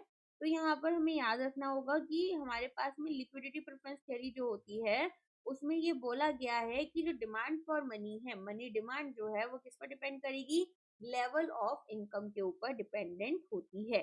तो केनिस ने यहाँ पर तीन मोटिव्स के बारे में बात की थी, एक तो ट्रांजेक्शनरी, ट्रांजेक्शंस, प्रिकॉशनरी और आपका एक स्पेक्युलेटिव, राइट। तो ये यहाँ पर क्या बोलते हैं, ये बोलते हैं कि जो ट्रांजेक्शन डिमांड है वो स्पेसिफिकली जो हमने कैश होल्ड कर कर रखा है, ताकि जो टाइम गैप आ रहा है, कब हमने इसे रिसीव किया और कब हमने स्पेंड किया, उसके ऊपर यहाँ पर उसको ब्रिज कर पाए उस गैप को, ठीक है। आज सैलरी आई तो आधी तो सारी नहीं खर्च कर दोगे, टाइम के साथ करोगे। तो ये बोल रहे हैं कि की डिटर्मिनेंट हमारे पास लेवल ऑफ इनकम होती है, दैट इज वाई, जिसमें कि हम ये देखते हैं कि किस तरीके से एक इंडिविजुअल या फिर एक नेशन की जो इनकम है जब वो बढ़ती है, तो जो वॉल्यूम ऑफ ट्रांजेक्शन है वो भी बढ़ते हैं और ज्यादा लिक्विड कैश की जरूरत पड़ती है, ताकि हम इन परचेसेस को फैसिलिटेट कर पाए। और टाइम इंटरवल हमने देख लिया कि किस तरीके से फ्रीक्वेंसी जिसमें कि लोग यहाँ पर अमाउंट को रिसीव कर रहे हैं वर्सेस किस तरह वो खर्च कर रहे हैं। फॉर एग्जाम्पल मंथली सैलरी तो मेरे पास आई, लेकिन मैं एक साथ सारी सैलरी नहीं खर्च कर रही हूँ, 6 महीने एक साल के अंदर कर रही हूँ। तो अगर ये हमारे लॉन्गर इंटरवल्स होते हैं तो क्या होगा, हमारे पास में हायर एवरेज डिमांड होती है ट्रांजेक्शन बैलेंसेस के लिए भी। चलिए नेक्स्ट आ जाते हैं। तो कैनिस डिमांड किसके ऊपर डिपेंड करते हैं, तीन मोटिव है हमारे पास। ट्रांजेक्शन मोटिव जो है वो money held for day to day transaction को लेकर चलती है।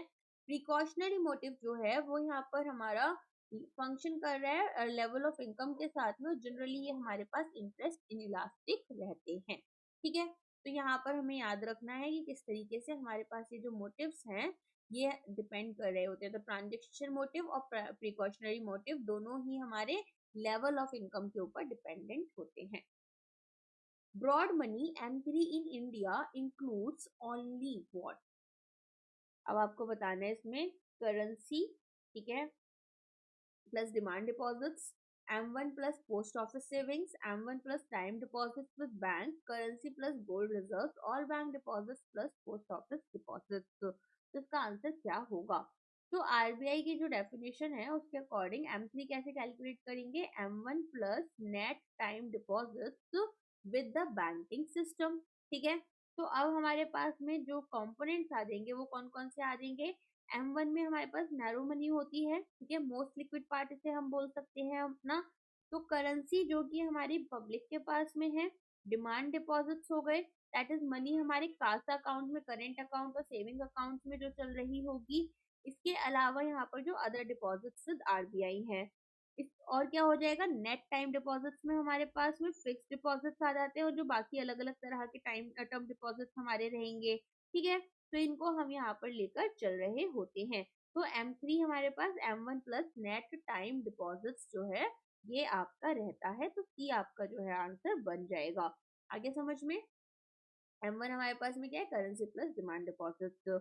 अच्छा, M2 क्या होता है, M2 होता है आपका M1 plus saving deposits with post office saving bank.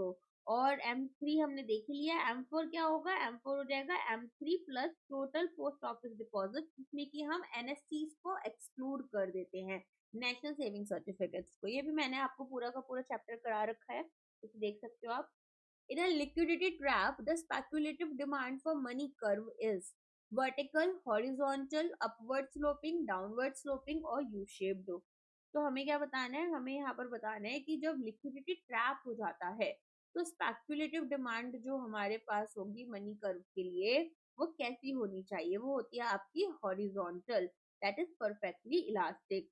तो कीनेजियन की थियरी के अकॉर्डिंग लिक्विडिटी ट्रैप होता कब है, जब इंटरेस्ट रेट जो है वो एकदम ही लो लेवल पर आ जाते हैं, ऑलमोस्ट जीरो के पास पहुंच जाते हैं.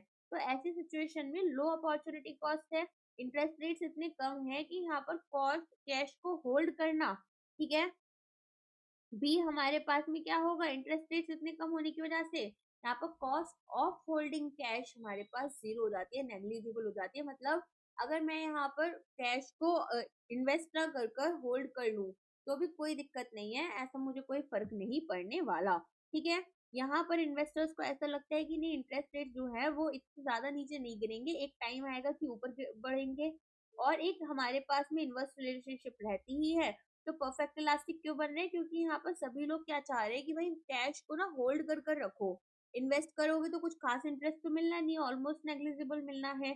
तो डिमांड जो है मनी की वो हमारे पास परफेक्टली इलास्टिक हो जाती है. तो अगर हम यहाँ पर क्या लेकर चल रहे हैं, वाई एक्सिस पर तो हम ले लेते हैं इंटरेस्ट रेट्स को, और एक्स एक्सिस पर हम क्वांटिटी ऑफ मनी डिमांडेड लेकर चले अगर, तो ऐसी सिचुएशन में हमारे पास में एक फ्लैट हॉरिजॉन्टल लाइन जो है वो हमें बनी हुई दिखाई देगी. ठीक है, अच्छा अगर नॉर्मल टाइम्स होते हैं तो स्पेकुलेटिव डिमांड कर्व हमारा डाउनवर्ड स्लोपिंग होता है, इंटरेस्ट रेट जैसे जैसे गिरते हैं डिमांड जो है वो भी गिरती चली जाती है. तो यहाँ पर इनको लग रहा है कि भाई पैसा जो है वो बढ़ेगा, बॉन्ड प्राइसेस जो है वो फॉल कर जाएंगे, तो कैश होल्ड करना पसंद कर रहे हैं rather than losing their capital. तो जो डिमांड फॉर मनी है वो इनफाइनाइट हो जाती है, परफेक्टली इलास्टिक हो जाती है, और एक हॉरिजॉन्टल लाइन को रिप्रेजेंट कर रही होती है, एक हॉरिजॉन्टल लाइन उसे रिप्रेजेंट कर रही होती है, मॉनेटरी पॉलिसी जो है वो इनफेक्टिव हो जाती है. नेक्स्ट आ जाते हैं, अब यहाँ पर क्या बोल रहे हैं, यहाँ पर मनी मल्टीप्लायर के बारे में पूछ रहे हैं.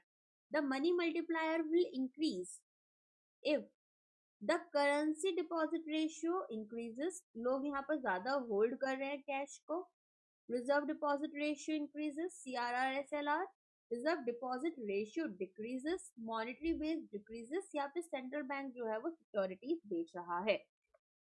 देखो मनी मल्टीप्लायर हमारे पास क्या शो करता है, ये दिखाता है कि मैक्सिमम अमाउंट जो कि हमारी बैंकिंग सिस्टम जनरेट करेगी with each unit of central bank money. ठीक है, यहाँ पर अगर 1 रुपये मैंने बैंक को दे दिया तो बैंक उसको कुछ कितना यहाँ पर अमाउंट जो है वो जनरेट कर सकती है, कितना यहाँ पर मनी जो है वो जनरेट कर सकती है. तो ये हमारा कब इंक्रीज हो सकता है, एक तो या तो मान लो कि आरबीआई बोले भाई अब यहाँ पर आपको कैश रिजर्व रेशियो ज्यादा नहीं रखना है, या फिर एसएलआर के अंडर कम पैसा अपने पास रखना है, ठीक है, आप ज्यादा से ज्यादा इन्वेस्ट कर सकते हो. तो डिक्रीज हमारे किसमें हो रहा है, रिजर्व डिपॉजिट रेशियोज में हो रहा है. या तो जो हमारी जनरल पब्लिक है वो उसकी अपनी जो बैंकिंग हैबिट्स है उसमें एक इंक्रीमेंट हो कि लोग यहाँ पर ज्यादा से ज्यादा डिपॉजिट करना शुरू कर दें, या फिर जो एक्सेस रिजर्व्स बैंक होल्ड कर रख रहे हैं वो कम करना शुरू कर दे. ठीक है, तो ऐसी सिचुएशन में हमारे पास में मनी मल्टीप्लायर इंक्रीज हो जाता है, ये इन्वर्सली रिलेटेड होता है रिजर्व रेशियो के. तो अगर रिजर्व रेशियो डिक्रीज होगा, बैंक यहाँ पर ज्यादा रिजर्व्स नहीं होल्ड कर रखेंगे, तो ज्यादा क्या होगा इनके पास में, मोर ऑफ ईच डिपॉजिट होगा, इनकी जो क्रेडिट क्रिएशन है वो बढ़ जाएगी, और वैल्यू जो है मल्टीप्लायर की वो भी बढ़ जाएगी. सॉरी, नेक्स्ट क्वेश्चन पर आते हैं. तो यहाँ पर ये बोल रहे हैं हाई पार्ड मनी एच और the reserve money is the liability of. तो ये किसके लिए लाइबिलिटी होगी, कमर्शियल बैंक के लिए होगी, गवर्नमेंट ऑफ इंडिया के लिए होगी, मॉनेटरी अथॉरिटी आरबीआई और गवर्नमेंट के लिए होगी, वर्ल्ड बैंक के लिए होगी, या फिर सेबी के लिए होगी. तो आपको बताना है कि यहाँ पर जो हाई पावर्ड मनी है जिसको हम रिजर्व मनी भी कहते हैं, ये टोटल लाइबिलिटी हमारी जो भी जैसे मान लो इंडिया है ना, इंडिया में आरबीआई हो गया मॉनेटरी अथॉरिटी, ठीक है, तो ये मॉनेटरी अथॉरिटी की ही यहाँ पर लाइबिलिटी बन जाती है. ओके, तो हम यहाँ पर क्या आंसर मार्क करेंगे, सी आंसर जो है वो हम मार्क कर सकते हैं.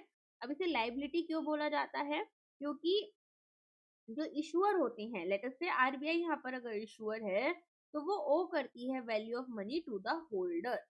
बेसिकली हमने देखा है ना, जैसे कोई नोट होता है, नोट पर क्या लिखा होता है, I promise to pay the bearer the sum of rupees, let us say 500 तो रुपीज 500 है ना, और फिर उसको हमारे जो आरबीआई के गवर्नर है वो साइन कर कर देते हैं। इसका मतलब है कि जो करेंसी है वो कुछ एसेट्स है हमारे सेंट्रल बैंक के, उसके अगेंस्ट क्लेम की जा सकती है। तो हाई पावर्ड मनी जो है एच, ठीक है, इसके कंपोनेंट्स क्या क्या रहते हैं ये भी देख लेते हैं। तो यहाँ पर इसके कंपोनेंट में करेंसी जो पब्लिक के साथ में है, साथ में हमारे पास में जो वॉल्ट कैश होता है, कमर्शियल बैंक अपने वॉल्ट में जो पैसे रखते हैं, बैंकर्स डिपॉजिट अगर आरबीआई के साथ में है जैसे सीआरआर हो गया, और अदर डिपॉजिट्स जो आरबीआई के साथ में है जैसे कि क्वाजी गवर्नमेंट बॉडीज या इंटरनेशनल एजेंसीज के थ्रू हमारे पास में डिपॉजिट्स आए हैं। तो currency in circulation, bankers deposits represent the total liability of the monetary authority. If the velocity of money is constant, the quantity theory of money mv is equal to pt implies that, ये बोल रहा है कि अगर velocity जो है money की वो कांस्टेंट रखकर चले तो quantity theory mv is equal to pt हमें क्या बता रहा है, prices are determined by the trade volume और money supply has no effect on prices, price level is directly proportional to money supply, interest rates determine prices, या फिर output जो है वो कांस्टेंट है। ये होती है फिशर्स इक्वेशन। क्या बोलते हैं इसको, इसको बोलते हैं फिशर्स इक्वेशन। अब यहाँ पर हमारे पास में हम देखेंगे कि अगर जो वेलोसिटी ऑफ मनी है वो हम कांस्टेंट भी ले लें तो एक डायरेक्ट और प्रोपोर्शनल रिलेशनशिप बन रही है एम और पी के बीच में, ठीक है। तो अगर यहाँ पर जिस स्पीड पर मनी जो चेंज हो रही है वो हमारे पास में, और जो टी है that is total volume of transactions constant हो गए, तो कुछ हमारे पास में कंक्लूजन आ सकते हैं। जैसे कि हमारे पास में हम ये बोल सकते हैं कि कोई भी परसेंटेज चेंज अगर एम में या दैट इज मनी सप्लाई में होगा तो उससे क्या होगा, इससे हमारे पास में जो प्राइस लेवल्स हैं वो भी इक्वली अफेक्ट हो रही होंगी। फॉर एग्जाम्पल अगर सेंट्रल बैंक ने मनी सप्लाई 2x कर दी तो हमारे पास में प्राइसेस भी 2x बढ़ जाएंगे। साथ में लॉन्ग रन में अगर मनी सप्लाई में कोई भी चेंजेस आ रहे हैं तो nominal variables that is prices या वेजेस जो है केवल वही अफेक्ट होते हैं, कोई भी रियल वेरिएबल्स जैसे एक्चुअल आउटपुट तो आपका अफेक्ट नहीं हुआ, मनी सप्लाई प्राइसेस के बराबर हो गई, प्राइसेस भी बढ़ गए, तो एक्चुअल आउटपुट तो आपका उतना ही रहेगा लॉन्ग टर्म में। शॉर्ट टर्म में थोड़ा बढ़ सकता है लेकिन लॉन्ग टर्म में तो सेम ही रहेगा, ठीक है, एम्प्लॉयमेंट भी सेम रहेगी। तो यहाँ पर ये एक कैसा माना जाता है, ये एक वेल की तरह माना जाता है ऑफ द इकोनॉमी, ठीक है। और नॉमिनल जीडीपी जो है, अब इसमें हम देखते हैं कि जो पीटी है, पीटी क्या बता रहा है, ये मेरे को बता रहा है नॉमिनल जीडीपी कितना है। तो अगर वी कांस्टेंट है और कुछ भी इंक्रीमेंट हमारे एम पे होगा तो यहाँ पर हमें नॉमिनल जीडीपी में भी एक क्या देखने के लिए मिलेगा, इंक्रीज देखने के लिए मिलेगा। आगे समझ में। तो यहाँ पर अब आप बताओ इसका आंसर क्या होगा। प्राइसेस जो है वो डिटरमिन होते हैं ट्रेड वॉल्यूम से, मनी सप्लाई का कोई इफेक्ट नहीं है प्राइसेस पर, प्राइस लेवल डायरेक्टली यहाँ पर प्रोपोर्शनल है मनी सप्लाई के, इसलिए आपका आंसर बन जाएगा, ठीक है। तो फिशर का इक्वेशन जो है वी एंड टी कांस्टेंट होते हैं शॉर्ट रन में, तो पी जो है वो V by T into M हो जाता है, एक डायरेक्ट प्रोपोर्शनल रिलेशनशिप है, अगर मनी सप्लाई डबल होगी तो प्राइस लेवल भी डबल हो जाएगी। IS curve shows combination of interest rates and income where so the money market is in equilibrium, the goods market is in equilibrium, the labor market is in equilibrium, the balance of payment is zero, inflation is constant. So what will is curve be showing as a combination of interest rates and income? अब बताओ आप यहाँ पर इसका answer क्या होगा। आपको मैंने आई एस कर्व जो है वो बहुत डिटेल में पूरा पूरा चैप्टर पढ़ाया था and this is something important. I S में हम क्या पढ़ते हैं, इन्वेस्टमेंट एंड सेविंग के बारे में पढ़ते हैं। तो ये इंटरेस्ट रेट और नेशनल इनकम जो है इसका एक कॉम्बिनेशन हमें शो करती है। तो हम यहाँ पर क्या देखेंगे कि रिलेशनशिप किस तरह से होनी चाहिए। तो इंटरेस्ट रेट्स आपके किस तरह से जाते हैं, इंटरेस्ट रेट्स आपके जाते हैं ऑन द वर्टिकल एक्सिस और नेशनल इनकम जो है वो आपकी हॉरिजॉन्टल एक्सिस पर। अगर यहाँ पर आपके पास वाई पर आ गई और इंटरेस्ट रेट इस तरीके से आ गए तो इक्विलिब्रियम कब बनेगा, हर एक पॉइंट यहाँ पर आई एस कर्व का जो है वो हमारे लिए एक यहाँ पर गुड्स मार्केट जो है वो इक्विलिब्रियम में जब रहेंगे, ठीक है। तो प्लान एग्रीगेट एक्सपेंडिचर हमारा किसके बराबर होगा, टोटल आउटपुट के बराबर, दैट इज एग्रीगेट डिमांड जो है वो मेरी इनकम के बराबर हो जाएगी, ठीक है। या फिर इन्वेस्टमेंट जो है वो सेविंग्स के बराबर हो जाएगी। तो कर्व हमारा कैसा होगा, डाउनवर्ड स्लोपिंग होगा जिसकी वजह से एक लोअर इंटरेस्ट रेट जो है वो कॉस्ट ऑफ बोरोइंग को रिड्यूस कर देते हैं। आ गया था समझ में? चलो, तो आईएएस क्या कर रहे हैं, हमें पॉइंट दिखा रहे हैं जहाँ पर टोटल स्पेंडिंग जो है एग्रीगेट्स डिमांड, ये हमारे टोटल आउटपुट के बराबर है, या इक्विवेलेंटली इन्वेस्टमेंट जो है वो सेविंग्स के बराबर है। एक इक्विलिब्रियम हमें रियल या गुड सेक्टर में देखने के लिए मिलती है। अच्छा, एलएम कर्व क्या दिखाता है आपको? ये इक्विलिब्रियम आपको मनी मार्केट में दिखाता है ना। और आईएएस कब दिखाता है? इन्वेस्टमेंट सेविंग कर्व, ये आपको इक्विलिब्रियम दिखाता है गुड्स मार्केट में। नेक्स्ट करते हैं, an increase in government spending will shift the IS curve to the right, to the left, LM curve to the right और LM curve to the left, aggregate supply curve to the left to। तो अब हमें यहाँ पर बताना है कि अगर गवर्नमेंट स्पेंडिंग्स में इंक्रीमेंट होगा तो आईएस या एलएम कर्व पर क्या इम्पैक्ट आएगा। अब बताओ इसका आंसर क्या होना चाहिए, आईएस कर्व और एलएम कर्व दोनों में से पहले तो ये बताओ किस पर इम्पैक्ट आना चाहिए। ठीक है, तो यहाँ पर हम देखेंगे फिस्कल पॉलिसी जब हमारी है तो गवर्नमेंट स्पेंडिंग बढ़ गई, गवर्नमेंट स्पेंडिंग बढ़ेगी तो लोगों के हाथ में ज्यादा पैसा होगा, जैसे अलाउंसेस देते हैं ना, अनएम्प्लॉयमेंट अलाउंसेस एक्सेट्रा एक्सेट्रा, ज्यादा वो होगा तो डिमांड बढ़ेगी। डिमांड अगर आपकी बढ़ रही है तो हम यहाँ पर देखेंगे कि लोगों के पास में जो है क्या, अगर एक इंटरेस्ट रेट्स हमारे कांस्टेंट भी हैं तो लोगों के पास इनकम बढ़ेगी। क्यों? क्योंकि डिमांड बढ़ेगी, अब फर्म्स को ज्यादा प्रोडक्शन करना पड़ेगा, ज्यादा प्रोडक्शन के लिए ज्यादा लोगों को हायर करेंगे, इनकम बढ़ेगी, जिसकी वजह से जो आईएस कर्व है इन्वेस्टमेंट सेविंग कर्व वो आपका राइट की तरफ शिफ्ट हो जाता है। तो ये आपके लिए एक पूरा का पूरा एग्जांपल है। यहाँ पर ये ओल्ड इक्विलिब्रियम था, फिर यहाँ पर हमने एक न्यू इक्विलिब्रियम अचीव कर लिया। ठीक है, जैसे जैसे यहाँ पर हमारी क्वांटिटी डिमांडेड जो है वो जब बढ़ गई तो उसके बढ़ने से हमने यहाँ पर क्या देखा, एक नया इक्विलिब्रियम हमने शिफ्ट कर लिया। बाकी आपको पता ही है एग्रीगेट डिमांड कर्व आपकी एग्रीगेट सप्लाई कर्व को जब टच करता है उसके बाद में वो जो पॉइंट बनता है वो आपका इक्विलिब्रियम पॉइंट होता है। नेक्स्ट जाते हैं, अब बात हो रही है आपके एलएम कर्व की। So the LM curve slopes upward because a higher income increases money demand requiring higher interest rates to clear the money market. Higher interest rates reduce the investment. Higher income increases savings. Price rise with income. The central bank raises rates when growth is low. तो यहाँ पर हमें क्या बताना है, हमें बताना है कि जो एलएम कर्व है, ठीक है, इसका स्लोप डाउनवर्ड मूव कर रहा है, तो ऐसा कौन सी सिचुएशन में होगा। तो ये हमारे पास में देखो लिक्विडिटी मनी कर्व जो है वो हमें ये दिखाता है कि मनी मार्केट में कितना इक्विलिब्रियम हम कब इसे अचीव कर रहे हैं। तो हम यहाँ पर एक तो इंटरेस्ट रेट्स लेकर चलते हैं और एक हमारी नेशनल इनकम लेकर चलते हैं, और हमारे पास में जो मनी डिमांड है वो मनी सप्लाई के बराबर होगी। ठीक है, तो जब एलएम कर्व हमारा अपवर्ड स्लोप कर रहा है, इसका क्या सिंपल सा मतलब हो गया कि एक रिलेशनशिप है between income and demand for money. ठीक है, तो इंक्रीज अगर इनकम में होगा तो जब हमारी नेशनल इनकम बढ़ रही है तो लोग यहाँ पर ज्यादा ट्रांजेक्शन्स करेंगे, हायर मनी डिमांड होगी तो लोग यहाँ पर ज्यादा परचेजेस करेंगे और उनकी डिमांड जो है लिक्विड कैश की वो भी बढ़ जाएगी। अब यहाँ पर एक फिक्स मनी सप्लाई है अगर हमारे पास में, ठीक है, मनी सप्लाई में कोई चेंजेस ला नहीं रही है, आरबीआई बोल रही है कि भाई और पैसा नहीं प्रिंट करेंगे, तो हमारे पास में अब क्या होगा, हमारे पास में एक्सेस डिमांड है फॉर मनी, लोग यहाँ पर ज्यादा कैश चाहते हैं जितना अवेलेबल है, जिसकी वजह से इंटरेस्ट रेट्स बढ़ जाएंगे।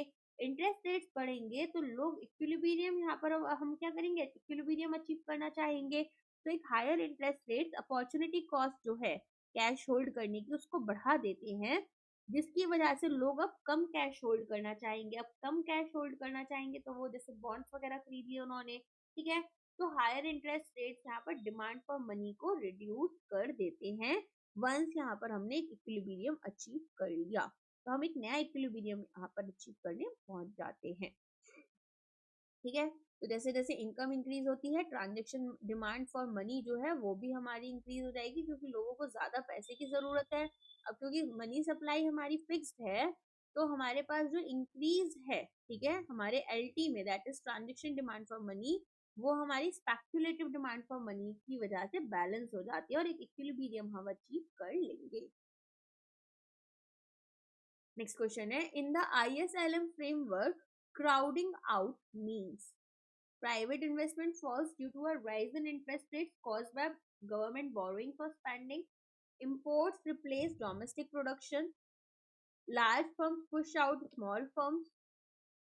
Excess money supply leads to inflation. Tax cuts lead to lower revenue. Crowding out का क्या मतलब होता है कि प्राइवेट इन्वेस्टमेंट जो है इसमें रिडक्शन हो गया, जिसकी वजह से हमारे पास में क्या हो रहा है, हमारे पास में यहाँ पर एक तरीके से जो एक्सपेंशनरी फिस्कल पॉलिसी है उसकी तरफ हम बढ़ेंगे, जहां पर हमें गवर्नमेंट स्पेंडिंग की ज्यादा जरूरत है और इंटरेस्ट रेट इसकी वजह से बढ़ जाएंगे।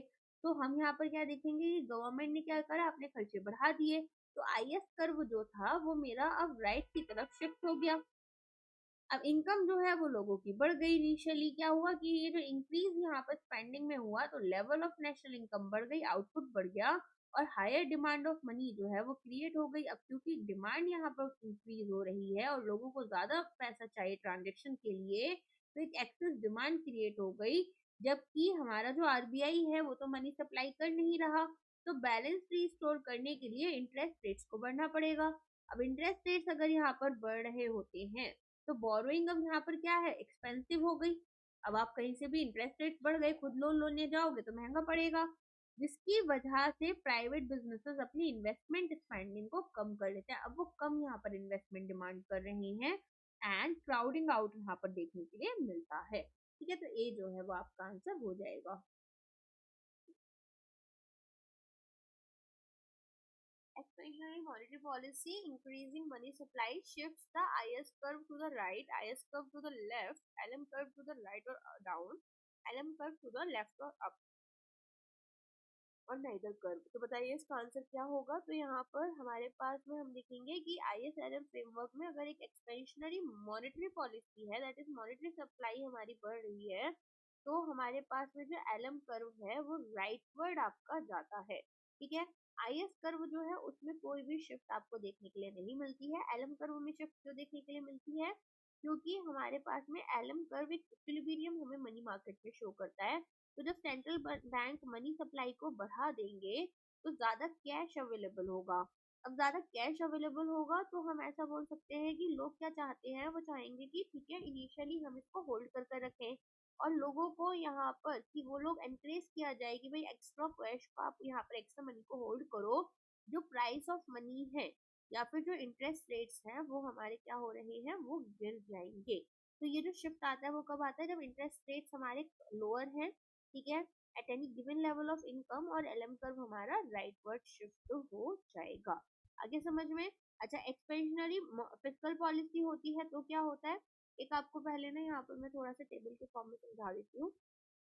अगर एक्सपेंशनरी मॉनेटरी पॉलिसी है और आपके पास में एक जगह मान लो फिस्कल पॉलिसी है, तो मॉनेटरी पॉलिसी में आपका एलएम कर्व अफेक्ट होता है जो कि राइटवर्ड या फिर डाउनवर्ड आपका जाता है। एंड इंटरेस्ट रेट के पास में क्या होगा, इंटरेस्ट रेट जो है वो आपके यहाँ पर डिक्रीज हो जाते हैं और आउटपुट जो है वो इंक्रीज हो जाता है। अच्छा, फिस्कल पॉलिसी में हमारे पास जो आईएस कर्व है वो राइटवर्ड या फिर अपवर्ड जाता है, इंटरेस्ट रेट जो है वो बढ़ जाते हैं और आउटपुट भी बढ़ जाता है। तो हम क्या देखते हैं, ट्रांसमिशन मैकेनिज्म देखते हैं। जब एलएम कर्व हमारा राइटवर्ड शिफ्ट कर रहा है तो एक न्यू इक्विलिब्रियम पॉइंट आएगा जो कि इंटरसेक्ट कर रहा है स्टेबल आईएस कर्व के साथ में। तो एक हमारे पास में क्या है, पहले देखो आईएस और एलएम कर्व आपस में मिल रहे होते थे, ठीक है, तो एक इक्विलिब्रियम था। अब अगर एलएम कर्व हमारा राइटवर्ड शिफ्ट हो भी रहा है तो हम क्या देखेंगे कि हमारे पास एक न्यू इक्विलिब्रियम पॉइंट पर ये लोग टच कर रहे हैं एक दूसरे को, तो ये हमारे पास एक लोअर इक्विलिब्रियम इंटरेस्ट रेट और एक higher equilibrium level of national income आती है। आगे समझ में। चलो नेक्स्ट जाते हैं। एक बारी जाकर प्लीज उस वीडियोस को देख लेना, चाहो तो आप प्लेलिस्ट से भी देख सकते हो अगर आप पूरा इकोनॉमिक्स का वन शॉट नहीं देख रहे हो तो। चलो आगे बढ़ते हैं। नेक्स्ट क्वेश्चन आपसे फिस्कल पॉलिसी के बारे में है। तो fiscal policy is completely ineffective और zero multiplier when कौन सा सिचुएशन होगा, the LM curve is horizontal, that is liquidity trap है। एलएम कर्व आपका वर्टिकल है, क्लासिकल रेंज है। आईएस कर्व जो है वो वर्टिकल है, आईएस कर्व आपका फ्लैट है या इन्वेस्टमेंट इंटरेस्ट इनसेंसिटिव है। तो आईएसएलएम फ्रेमवर्क में फिस्कल पॉलिसी जो है वो कंप्लीटली इनइफेक्टिव हो जाती है जिसका सिंपल सा मतलब है कि हमारे पास में एलएम कर्व इस टाइम पर कैसा होगा, वर्टिकल होगा। ठीक है, इसे बोलते हैं क्लासिकल केस। यहाँ पर कोई भी अगर इंक्रीमेंट गवर्नमेंट के खर्चे में होती है, स्पेंडिंग में होती है, तो फुल क्राउडिंग आउट हो जाएगी आपकी किसकी, प्राइवेट इन्वेस्टमेंट की, और इसकी वजह से जो नेशनल इनकम है वो अनचेंज रहेगी। तो एक वर्टिकल एलएम कर्व की बात करूं अगर मैं, तो एलएम कर्व वर्टिकल कब होता है, जब डिमांड फॉर मनी यहाँ पर हमारे पास में परफेक्टली इंटरेस्ट इन इलास्टिक है। ठीक है, मीनिंग कि लोग यहाँ पर मनी को स्ट्रिक्टली होल्ड कर कर रखेंगे ट्रांजेक्शन पर्पसेस से, और उनकी जो कैश होल्डिंग है उनके ऊपर कोई भी इम्पैक्ट इंटरेस्ट रेट्स का नहीं आने वाला। इंटरेस्ट रेट बढ़े या कम हो, वो अपने पास जितना कैश होल्ड कर कर रखना चाहते हैं उतना तो वो रखेंगे ही। मैथमेटिकली हम ऐसा बोल सकते हैं कि जो इंटरेस्ट रिस्पॉन्सिवनेस है मनी डिमांड की वो जीरो है, इसीलिए हम इसको जीरो मल्टीप्लायर बोलते हैं। ठीक है, तो अगर ISLM कर्व हमारा वर्टिकल है, classical case, money demand interest insensitive हो जाएगी, IS कर्व राइट की तरफ शिफ्ट होगा, और यहाँ पर इंटरेस्ट रेट जो है वो रेस हो जाते हैं बिना इंक्रीजिंग आउटपुट, और इसी वजह से रेट जो है वो 100% crowding out of private investment हमें दिखाते हैं। नेक्स्ट आ जाते हैं कॉस्ट पुश इन्फ्लेशन। अच्छा, इससे पहले एक चीज देखते हैं कि हमारे पास में जो एलएम कर्व का शेप है, ठीक है, क्लासिकल केस में कैसा था, हमारे पास वर्टिकल था। अगर लिक्विडिटी ट्रैप होगी तो कैसा होगा, हॉरिजॉन्टल होगा, और अगर नॉर्मल केस है तो अपवर्ड स्लोपिंग रहेगा। ठीक है, इसके अलावा अगर फिस्कल मनी मल्टीप्लायर की बात करें तो फिस्कल मनी मल्टीप्लायर हमारे पास कैसे होता है, वर्टिकल में तो जीरो होता है, हॉरिजॉन्टल में मैक्सिमम होता है, और अपवर्ड स्लोपिंग में अप पार्शियल होता है। ठीक है, नेक्स्ट आते हैं, cost push inflation is caused by excess aggregate supply, increase in money supply, supply shocks such as increase in oil prices or wages, decrease in direct taxes, और population growth हो। तो हमें यहाँ पर क्या बताना है, हमें बताना है कि जब कॉस्ट पुश इन्फ्लेशन होता है तो वो किस वजह से होता है। तो यहाँ पर प्राइमरली क्यों होगा, किसी भी सप्लाई शॉक की वजह से होगा, राइट। तो सप्लाई शॉक की वजह से यहाँ पर क्यों हो रहा है कि हमारे पास में एक एग्रीगेट सप्लाई और एक एग्रीगेट डिमांड फ्रेमवर्क में कॉस्ट इन्फ्लेशन का मतलब है कि short run aggregate supply curve जो है वो लेफ्टवर्ड शिफ्ट हो गया, एज जो कॉस्ट ऑफ प्रोडक्शन है, कॉस्ट ऑफ प्रोडक्शन के साथ क्या हो रहा है, कॉस्ट ऑफ प्रोडक्शन जो है वो हमारी बढ़ जाती है, जिसकी वजह से प्राइसेस हमें बढ़ाने पड़ते हैं ताकि अपनी प्रॉफिट मार्जिन को मेंटेन करें।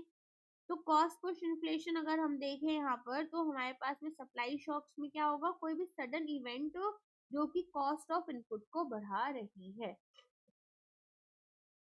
ठीक है, अच्छा, अब आगे बढ़ते हैं हम यहाँ पर। तो कॉस्ट पुश इन्फ्लेशन क्या है, कॉस्ट ऑफ प्रोडक्शन बढ़ गए, एग्रीगेट सप्लाई कर्व हमारा लेफ्ट की तरफ शिफ्ट हो गया, एंड जिसकी वजह से higher prices and lower output देखने के लिए हमें मिलते हैं। आगे इतना समझ में, बस तो ये याद रखना। अच्छा, डिमांड पुल में क्या होता है, डिमांड पुल में हमारे पास एक्सेसिव कंज्यूमर डिमांड होती है, जिसकी वजह से एग्रीगेट डिमांड कर्व जो होता है वो राइटवर्ड शिफ्ट हो जाता है, इंटरेस्ट रेट लो होते हैं, टैक्स कट्स देखने के लिए मिलते हैं, और पॉपुलेशन ग्रोथ देखने के लिए मिलती है। ठीक है, इकोनॉमिक बूम अगर हो रहा है और प्राइसेस यहाँ पर हमारे बढ़ जा रहे हैं, तो ये सब हमारा डिमांड पुल इन्फ्लेशन की सिचुएशन में होता है। नेक्स्ट आते हैं, the Phillips curve shows N inverse relationship between. तो यहाँ पर आपके पास में फिलिप्स कर्व क्यों बनता है, इन्फ्लेशन और growth, inflation and interest rates, inflation and unemployment, unemployment and growth, that is Okun's law, या फिर टैक्स रेट एंड रेवेन्यू। तो ये आपका याद रखना हमेशा ही इन्फ्लेशन और अनएम्प्लॉयमेंट से रिलेटेड होता है। तो यहाँ पर हमारे पास में जो को रिलेशनशिप रहेगी क्या रहती है कि लो अनएम्प्लॉयमेंट है, अगर लो अनएम्प्लॉयमेंट है तो हाई इन्फ्लेशन होगा। तो ऐसा कब होता है, जब इकोनॉमी आपकी बूम कर रही है एंड अनएम्प्लॉयमेंट लो है, बिजनेसेस यहाँ पर स्मॉलर पूल ऑफ वर्कर्स के लिए कम क्या कर रहे हैं, आपको कम्पीट कर रहे हैं, जिसकी वजह से हायर लेबर कॉस्ट अब हमारे कंज्यूमर्स के पास चली गई एज हायर प्राइसेस। ज्यादा लोगों को हायर करा, ज्यादा इनपुट कॉस्ट बढ़ी, इनपुट कॉस्ट बढ़ने से प्रोडक्ट्स महंगे हो गए और कंज्यूमर्स को ज्यादा पैसा पे करने पड़ा। अच्छा, अगर हाई अनएम्प्लॉयमेंट है और लो आपके पास में इन्फ्लेशन है, तो ऐसा कब होगा? अगर रिसेशन आ रहा है, ठीक है। तो डिमांड जो है गुड्स एंड लेबर की वो ड्रॉप हो जाएगी और लोग यहाँ पर अब काम ढूंढना शुरू करेंगे, तो वेजेस जो है उनके बढ़ने का प्रेशर थोड़ा कम रहेगा और बिजनेसेस अपने प्राइसेस को स्टेबल रखेंगी। तो शॉर्ट रन और लॉन्ग टर्म रन की अगर हम बात करें, हमारे पास में SRPC रहेगा, that is short run Phillips curve. ये क्या है? डाउनवर्ड स्लोपिंग है, मीनिंग कि हमारे पास पॉलिसी मेकर्स जो है वो क्या करते हैं, थोड़ा ज्यादा यहाँ पर इन्फ्लेशन को ट्रेड कर लेते हैं लोअर एम्प्लॉयमेंट रेट को यूज कर कर, अपनी एक्सपेंशनरी पॉलिसीज को यूज कर कर। अच्छा, लॉन्ग रन फ्लिप्स कर्व में क्या होता है? हमारे पास में जो कर्व है वो वर्टिकल बनता है नेचुरल रेट ऑफ अनएम्प्लॉयमेंट, ठीक है। तो इन लॉन्ग रन क्या होगा, लोग अपनी एक्सपेक्टेशंस जो है इन्फ्लेशन की उनको एडजस्ट कर लेते हैं और यहाँ पर इकोनॉमी में क्या होगा, आप देखेंगे कि ज्यादा अमाउंट जो है, जो ज्यादा मनी है वो पंपिंग हो रही है, जिससे कि प्राइसेस बढ़ रहे हैं, लेकिन वो परमानेंटली यहाँ पर अनएम्प्लॉयमेंट को लो नहीं कर पा रहे हैं, ठीक है। तो लॉन्ग रन में हमारे पास vertical long run Phillips curve बनता है, जिसमें कि हम ये देखेंगे कि जो ट्रेड ऑफ है वो किसी भी तरह से नहीं होगा, अनएम्प्लॉयमेंट अपने नेचुरल रेट पर चलती है एंड इन्फ्लेशन की जो एक्सपेक्टेशंस हैं वो एक की फैक्टर यहाँ पर रहेंगी। आगे समझ में?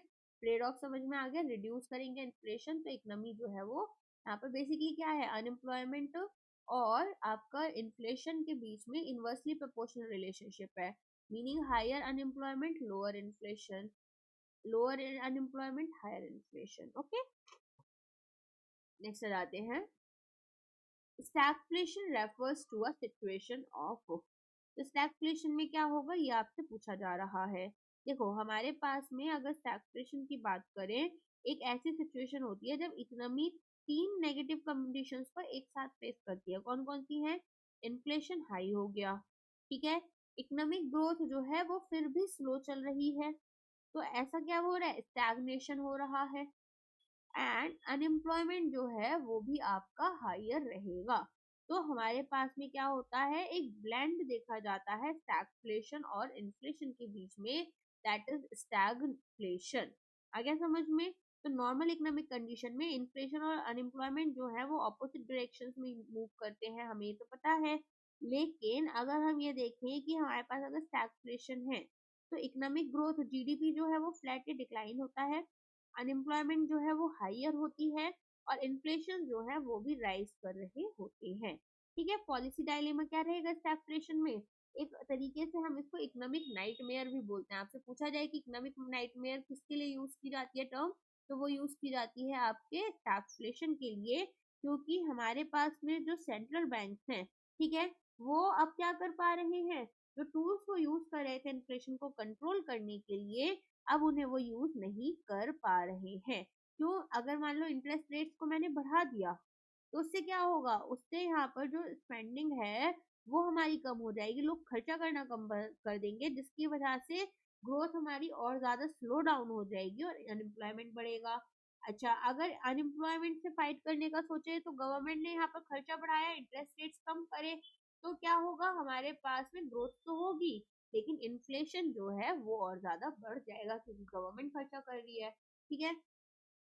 तो एक इकोनॉमिक एनोमली है जहाँ पर स्टैग्नेशन अकर होता है साइमल्टेनियसली विद हाई इन्फ्लेशन।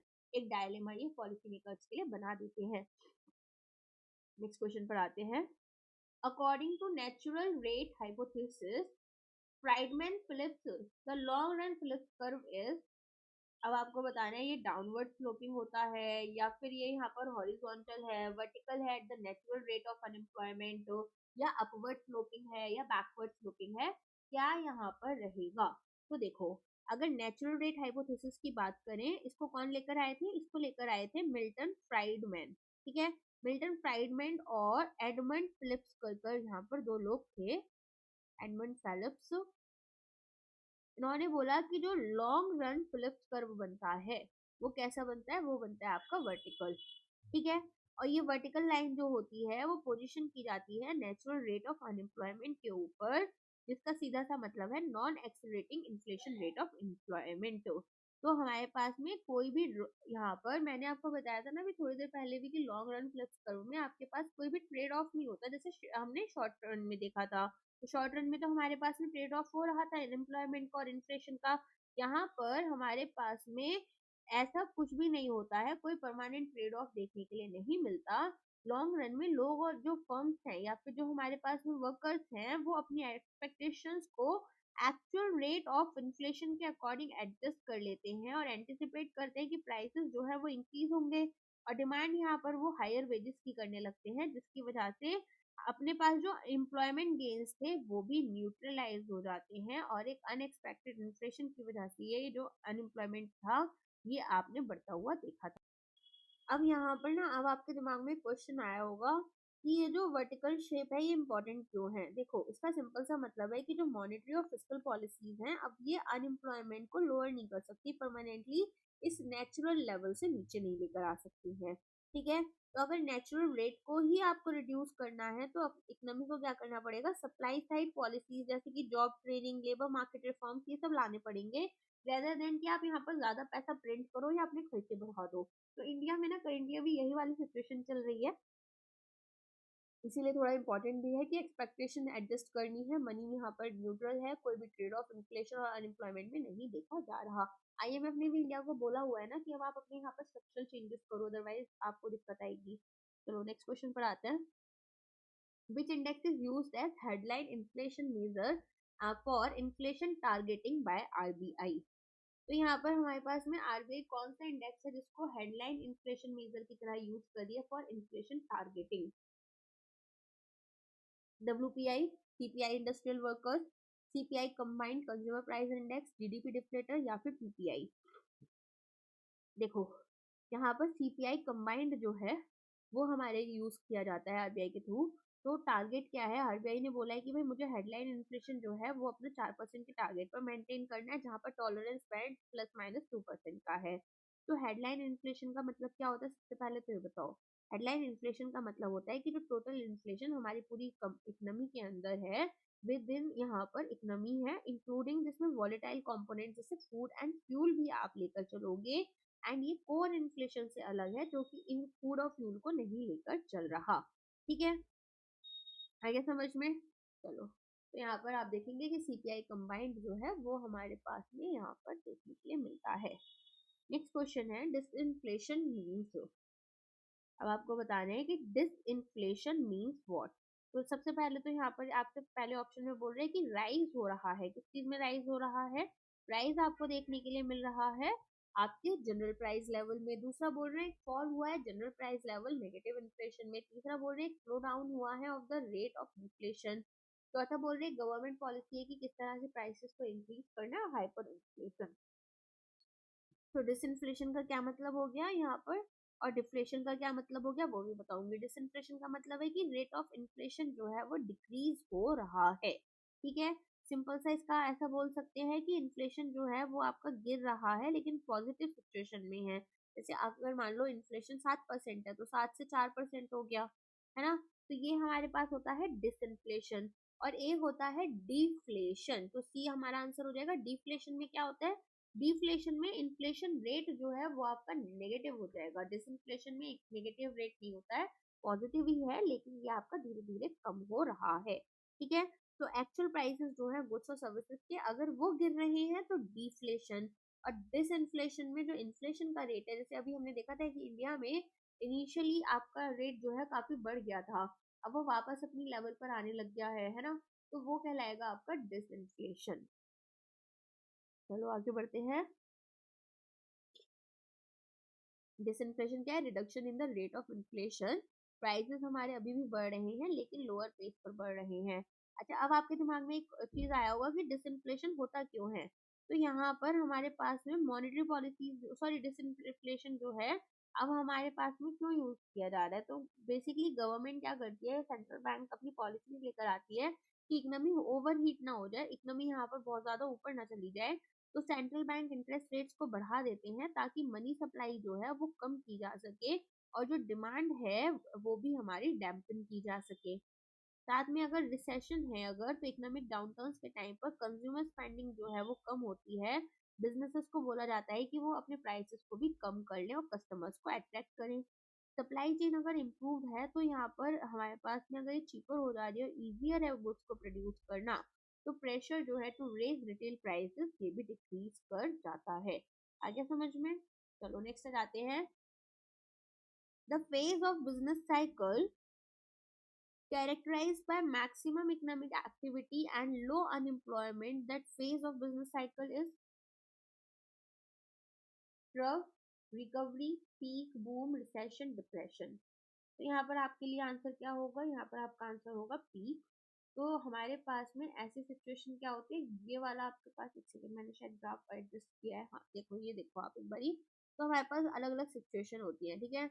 तो हम देखेंगे कि हमारे पास में बिजनेस साइकिल में एक ऐसा पॉइंट होता है, ये जो पॉइंट है, ठीक है। इसके बाद में क्या होगा? इसके बाद में तो डिमांड कमी होनी है, तो डिमांड धीरे धीरे बढ़ती जा रही है हमारे आउटपुट्स के लिए, है ना। हम मैक्सिमम इनकम यहाँ पर जनरेट कर रहे हैं। तो इकोनॉमी का जो रियल जीडीपी है जब अपनी मैक्सिमम लेवल पर पहुंच रहा है, फैक्ट्रीज और बिजनेसेस यहाँ पर अपनी फुल कैपेसिटी या फिर नियर फुल कैपेसिटी काम कर रहे हैं, अनएम्प्लॉयमेंट हमारा लोएस्ट है, डिमांड जो है लेबर की वो यहाँ पर एट इट्स जेनिथ है, सबसे ज्यादा है डिमांड। इसके अलावा जो लोग यहाँ पर जॉब चाहते हैं, ठीक है, उनके पास एक जॉब भी हो जाएगी, और इकोनॉमिक्स इसे फुल एम्प्लॉयमेंट भी बोलते हैं, जहाँ केवल फ्रिक्शनल या फिर स्ट्रक्चरल अनएम्प्लॉयमेंट आपकी रह गई, ठीक है। इन्फ्लेशनरी प्रेशर की बात करते हैं, क्योंकि डिमांड गुड्स की और लेबर की दोनों की हाई है, तो प्राइसेस और वेजेस भी यहाँ पर धीरे धीरे बढ़ रहे होते हैं। और हमारे पास प्रॉब्लम क्या है? बिजनेसेस को दिक्कत तब आती है जब उनके पास में एडिशनल स्किल्ड वर्कर्स या फिर रॉ मटेरियल की कमी हो जाती है या उन्हें मिलते नहीं है। आगे समझ में? तो हमारे पास एक फेज होता है एक्सपेंशन का, फिर आता है पीक, पीक के बाद आता है कॉन्ट्रैक्शन, कॉन्ट्रैक्शन के बाद आता है ट्रफ। तो यहाँ पर हमारे पास में ग्रो हो रहे होते हैं हम देखेंगे अनएम्प्लॉयमेंट रेट धीरे धीरे डिक्रीज हो रहा है इस पर्टिकुलर फेज में। इसके बाद में जब पीक पर होते हैं तो यहाँ पर आउटपुट मैक्सिमम होगा और अनएम्प्लॉयमेंट जो है वो अपने लोएस्ट पर होगा। धीरे धीरे यहाँ पर जो इकोनॉमिक एक्टिविटीज है वो श्रिंक करना शुरू कर देंगी और हमारा जो अनएम्प्लॉयमेंट रेट है वो बढ़ना शुरू कर देगा। इसके बाद में हमारे पास में यहाँ पर क्या दिक्कत आएगी? इकोनॉमिक एक्टिविटी के मिनिमम पहुंच जाएगी और या फिर हमें बॉटम आउट देखना मिलेगा, काफी कंपनीज एग्जिट ले लेंगी एंड यहाँ आपके पास अनएम्प्लॉयमेंट रेट हाईएस्ट रहेगा, ठीक है। चलो नेक्स्ट आते हैं। Which of the following is the leading indicator of the business cycle? Unemployment rate, lagging stock market indices, CPI, real GDP, corporate profits. इनमें से कौन सा एक लीडिंग इंडिकेटर है ऑफ द बिजनेस साइकिल, ये आपको बताना है।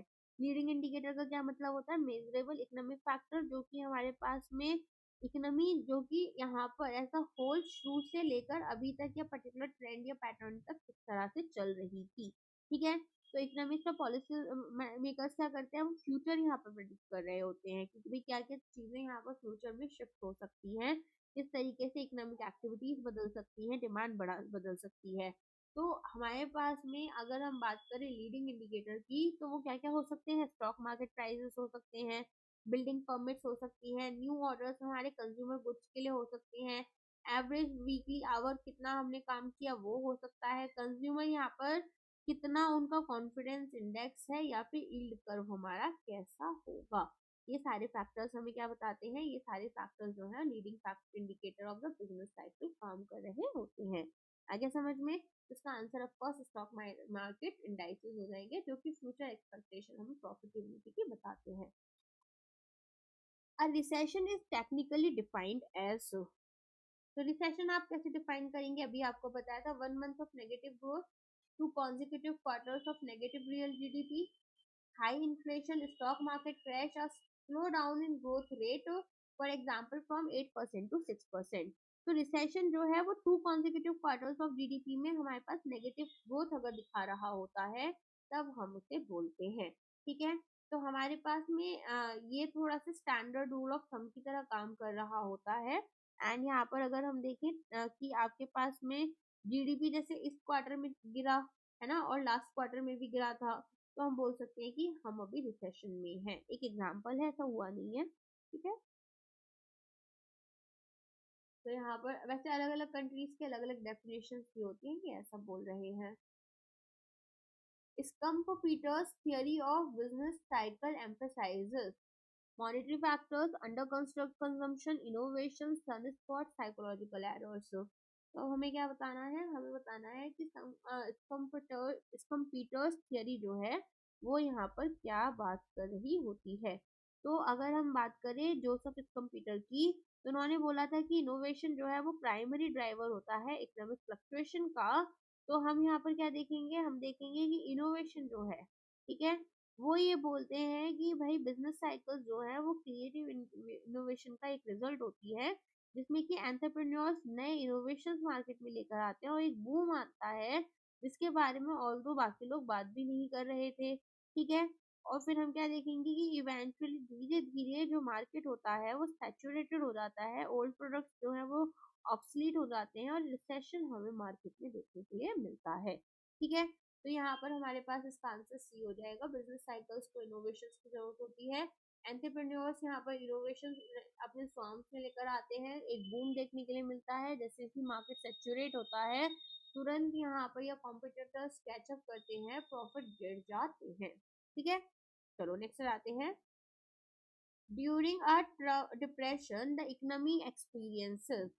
तो अगर एक डिप्रेशन आएगा तो इकोनॉमी को क्या देखने के लिए मिलेगा, falling prices and high unemployment, rising prices and low unemployment, rising prices and high unemployment, falling interest rates and high investment, high aggregate demand.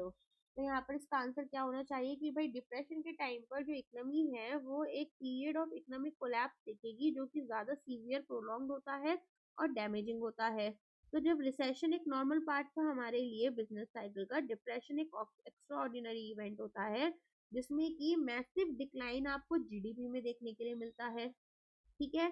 तो यहाँ पर जब डिक्लाइन होगा जीडीपी में तो आप देखेंगे कि एक common rule of thumb use करते हैं इकोनॉमिस्ट कि अगर डिक्लाइन आपके रियल जीडीपी में एटलीस्ट 10% या ज्यादा हो रहा है तो हम बोलेंगे या फिर रिसेशन आपका 2 या उससे ज्यादा साल के लिए यहाँ पर है। एक्सट्रीमली हाई अनएम्प्लॉयमेंट देखने के लिए मिलता है एक रिसेशन में, अनएम्प्लॉयमेंट जो है वो 7 से 10% तक बढ़ जाता है, डिप्रेशन जो है वो डबल डिजिट अनएम्प्लॉयमेंट हमें शो कर रहा होता है, जैसे ग्रेट डिप्रेशन ऑफ 1930 में हुआ था, ओके। थोड़ा सा यहाँ पर क्रोनिक डिफ्लेशन भी देखने के लिए मिलता है कि भाई रिसेशन जो है उसके साथ साथ यहाँ पर इन्फ्लेशन भी गिर रहा है, डिप्रेशन जो है वो फ्रिक्वेंटली यहाँ पर मार्क किए जाते हैं बाय डिफ्लेशन, ठीक है। इसके अलावा और क्या होगा, बैंक और बैंक फेलियर्स भी देखने के लिए मिलते हैं। तो डिप्रेशन एक सीवियर और प्रोलॉन्ग रिसेशन होता है जहाँ पर मैसिव अनएम्प्लॉयमेंट होगा, एक शार्प फॉल हमारा जीडीपी में देखा जाएगा, बिजनेस फेलियर्स और ऑफन डिफ्लेशन। नेक्स्ट क्वेश्चन है, the accelerator principle suggests that investment depends on the level of savings, the rate of interest, the rate of change that is growth of output or income, the absolute level of income or the government policy. तो accelerator principal क्या बोलता है कि जो investment है वो आपके output में जो चेंजेस आ रहे हैं उसका रेट क्या है उसके अकॉर्डिंग डिपेंड करेगा। आउटपुट को यहाँ पर हम इनकम भी बोल सकते हैं। तो बाकी जो थियरी है वो ये फोकस कर रही थी कि एब्सोल्यूट लेवल ऑफ इनकम क्या होगी। एक्सलेटर प्रिंसिपल ये बोलता है कि अगर न्यू इन्वेस्टमेंट्स आपको चाहिए तो इकोनॉमी को यहाँ पर ग्रो होते रहना पड़ेगा, तभी यहाँ पर नया पैसा इकोनॉमी में आ पाएगा, ठीक है। अगर ये हमारे पास में क्या हो रहा है, कांस्टेंट रह रही है इनकम, हाई है लेकिन कांस्टेंट है, तो नेट इन्वेस्टमेंट धीरे धीरे आपकी जीरो भी आ सकती है, ठीक है। समझ में आ गया। तो एक्सीलरेटर थियरी क्या बोलती है कि इन्वेस्टमेंट आपकी ड्राइव डिमांड होती है for capacity, net investment depend करेगी कि यहाँ पर rate of change of growth आपका और फाइनल डिमांड और आउटपुट कितना है, अगर डिमांड हाई है और कांस्टेंट है तो नेट इन्वेस्टमेंट आपकी जीरो हो जाती है। Next question is which policy mix is most appropriate to cure a recession. Increase taxes, decrease government spending. Increase repo rate, sell securities. Decrease taxes, increase government spending, reduce interest rate. Increase CRR, appreciate the currency. तो अगर recession को हमें cure करना है तो हम क्या कर सकते हैं, यहाँ पर हमें एक्सपेंशनरी फिस्कल पॉलिसी और एक्सपेंशनरी मॉनेटरी पॉलिसी को कंबाइंड यूज करना होगा, ठीक है। इसे हम बोलते हैं easy money and easy fiscal policy mix. तो अब अपन क्या करेंगे, यहाँ पर गवर्नमेंट अपनी खर्चे बढ़ा देगी और टैक्सेस को कम कर देगी, या फिर यहाँ पर गवर्नमेंट क्या कर सकती है, साथ के साथ सेंट्रल बैंक जो है वो मनी सप्लाई को बढ़ा देगा या फिर इंटरेस्ट रेट्स को गिरा देगा। तो इससे क्या होता है, बोरोइंग्स चीपर हो जाएंगी, बिजनेसेस और कंज्यूमर्स एलएम कर्व को राइटवर्ड शिफ्ट कर देते हैं। आ गया समझ में? तो इस तरीके से हमारे पास में अगर रिसेशन से फाइट करना है डेफिशिएंट डिमांड से, तो गवर्नमेंट को एक्सपेंशनरी फिस्कल पॉलिसी यूज करनी होगी, सेंट्रल बैंक को एक्सपेंशनरी मॉनेटरी पॉलिसी यूज करनी रहेगी। आज हम लोग फर्स्ट पार्ट में इतना ही रखते हैं, बाकी हम लोग सेकंड पार्ट में पढ़ लेंगे, ठीक है? थोड़ा सा ज्यादा खराब हो रहा है, मेरी आंखें भी नहीं खुल रही है इस टाइम पर, बस मैं कुछ कुछ करके पढ़ा रही हूँ। आई होप वीडियो आपको अच्छा लगा होगा। वीडियो अगर पसंद आए तो लाइक कर देना, कोई भी डाउट होता है तो कमेंट में पूछ लेना। वैसे तो मैंने सब कुछ सही सही पढ़ाया है, ऐसा नहीं है कि आपको समझ नहीं आएगा। पेन पेपर लेकर बैठा करो जब इकोनॉमिक्स सब्जेक्ट पढ़ा करो, ठीक है? कोई भी डाउट है तो पूछ लेना। नेक्स्ट लेक्चर ना 2-3 दिन में लेते हैं, मेरी थोड़ी सी तबीयत ज्यादा खराब है इन दिनों। आई होप 2-3 दिन में सही हो जाएगी, फिर हम उसको करते हैं कंटिन्यू, ठीक है? आज के लिए बस इतना ही। Thank you so much, bye.